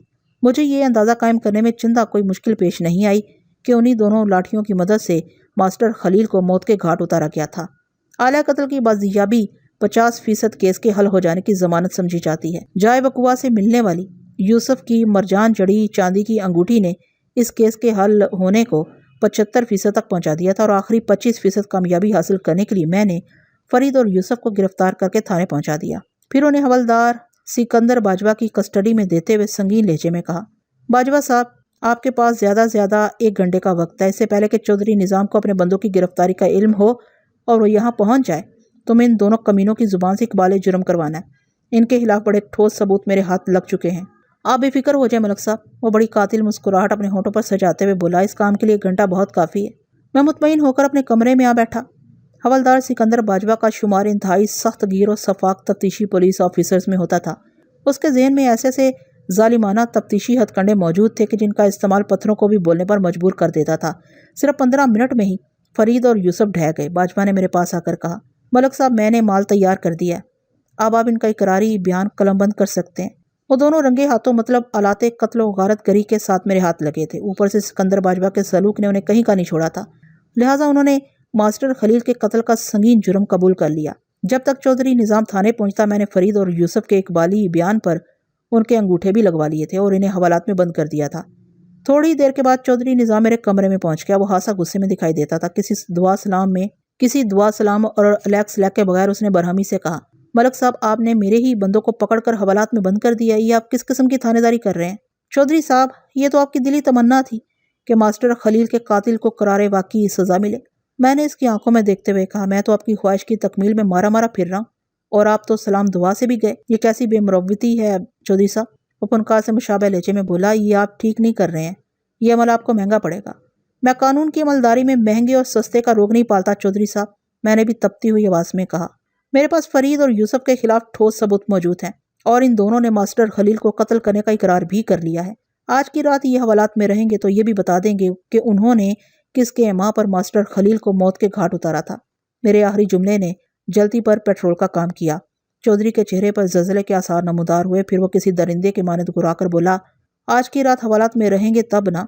بات کے اختتام پر وہ مکانکی انداز میں مڑا، پھر بڑی تیزی کے ساتھ میرے کمرے سے نکل گیا۔ اس کے وحشیانہ تیور دیکھ کر میں ایک جھٹکے سے اٹھا، چودھری کے پیچھے لپکا، لیکن مجھے حوالات تک پہنچنے میں دیر ہو گئی۔ یک بعد دیگرے 2 فائروں کی آواز میری سماعت سے ٹکرائی۔ مجھے یہ سمجھنے میں کوئی دشواری محسوس نہیں ہوئی کہ چودھری نظام نے دونوں حوالاتیوں فرید اور یوسف کو شوٹ کر دیا تھا۔ میں نے موقع پر پہنچتے ہی بزور بازو چودھری کو گرفتار کر لیا، پھر اس کی تشریف پر ایک زوردار لات رسید کرتے ہوئے اسے یک حوالات کے اندر پہنچا دیا۔ اس کے ساتھ ہی میں نے حوالات کے دروازے پر تالا ڈلوا دیا اور نہایت ہی ٹھہرے ہوئے لہجے میں کہا، چودھری تم نے میرا کام آسان کر دیا۔ ملک صفدر تمہیں بالکل اندازہ نہیں کہ تم نے کہاں متھا لگا لیا ہے۔ اور دھمکی امیز لہجے میں بولا، تم میری پہنچ سے واقف نہیں ہو۔ میں صرف اپنی پہنچ سے واقف ہوں اور وہاں تک تمہاری سوچ کی رسائی نہیں ہے۔ میں نے اس کے کان کے کیڑے جھاڑتے ہوئے ٹھوس لہجے میں کہا، تمہارے دونوں آدمیوں نے اس حقیقت کا اقرار کر لیا تھا کہ انہوں نے تمہارے حکم پر ماسٹر خلیل کی جان لی تھی۔ مجھے تمہارے احکاماتی جرم کو ثابت کرنے کے لیے کافی محنت کرنا پڑتی، لیکن تم نے دن دہاڑے تھانے کے اندر گھس کر جس انداز میں فرید اور یوسف کو شوٹ کیا ہے وہ تمہیں تختہ دار تک پہنچانے کے لیے خاصا معاون ثابت ہوگا۔ تم تو زبان کے دھنی نکلے، مجھ سے تعاون کا وعدہ کیا اور پھر اس وعدے کو ایفا بھی کر کے دکھا دیا۔ تو میرا کچھ نہیں بگاڑ سکتے۔ ملک صفدر حیات اور زہریلے لہجے میں بولا، میں پہلی ہی پیشی پر اپنی ضمانت کروا لوں گا اور واپس آ کر تمہارا جینا عذاب کر دوں گا۔ میں پھانسی گھاٹ پر تمہاری ناپاک لاش کو لٹکتا ہوا دیکھنے کا بڑی شدت سے انتظار کروں گا۔ میں نے ترکی بات ترکی کہا، بس آخری سوال یہ بتاؤ، ماسٹر خلیل سے تمہاری کیا دشمنی تھی؟ تم نے اسے قتل کیوں کروایا؟ ماسٹر خلیل؟ اور دانت پیستے ہوئے نفرت بھرے لہجے میں بولا، وہ کمینہ اپنی اوقات بھول گیا تھا اور میرا داماد بننے کے خواب دیکھنے لگا تھا۔ ذات دی کوڑ کرلی تے شتیرہ نو جپے۔ ہاں، چودھری کے آخری زہریلے جملے نے میرے تمام تر خدشات کی تصدیق کر دی۔ وہ اپنی بیٹی شکیلہ کے لیے ماسٹر خلیل کی خواہش کو برداشت نہیں کر سکا تھا۔ اس نے خلیل کو سوچنے کے لیے کہا اور اگلی ہی صبح اپنی جھوٹی انا کی تسکین کی خاطر ماسٹر خلیل کا پتہ صاف کروا دیا تھا۔ پچھلے چند روز سے چودھری نظام کی شیطانی سرگرمیوں نے مجھے ایک بند گلی میں پہنچا دیا تھا اور اس وقت وہ خود ایسی ہی صورتحال سے دوچار تھا۔ تھانے کی حوالات 3 افراد کے قاتل چودھری نظام کے لیے ایک ایسی بند گلی تھی جو جلد یا بد دیر اسے یقینی عبرتناک موت کے منہ میں دھکیل دیتی۔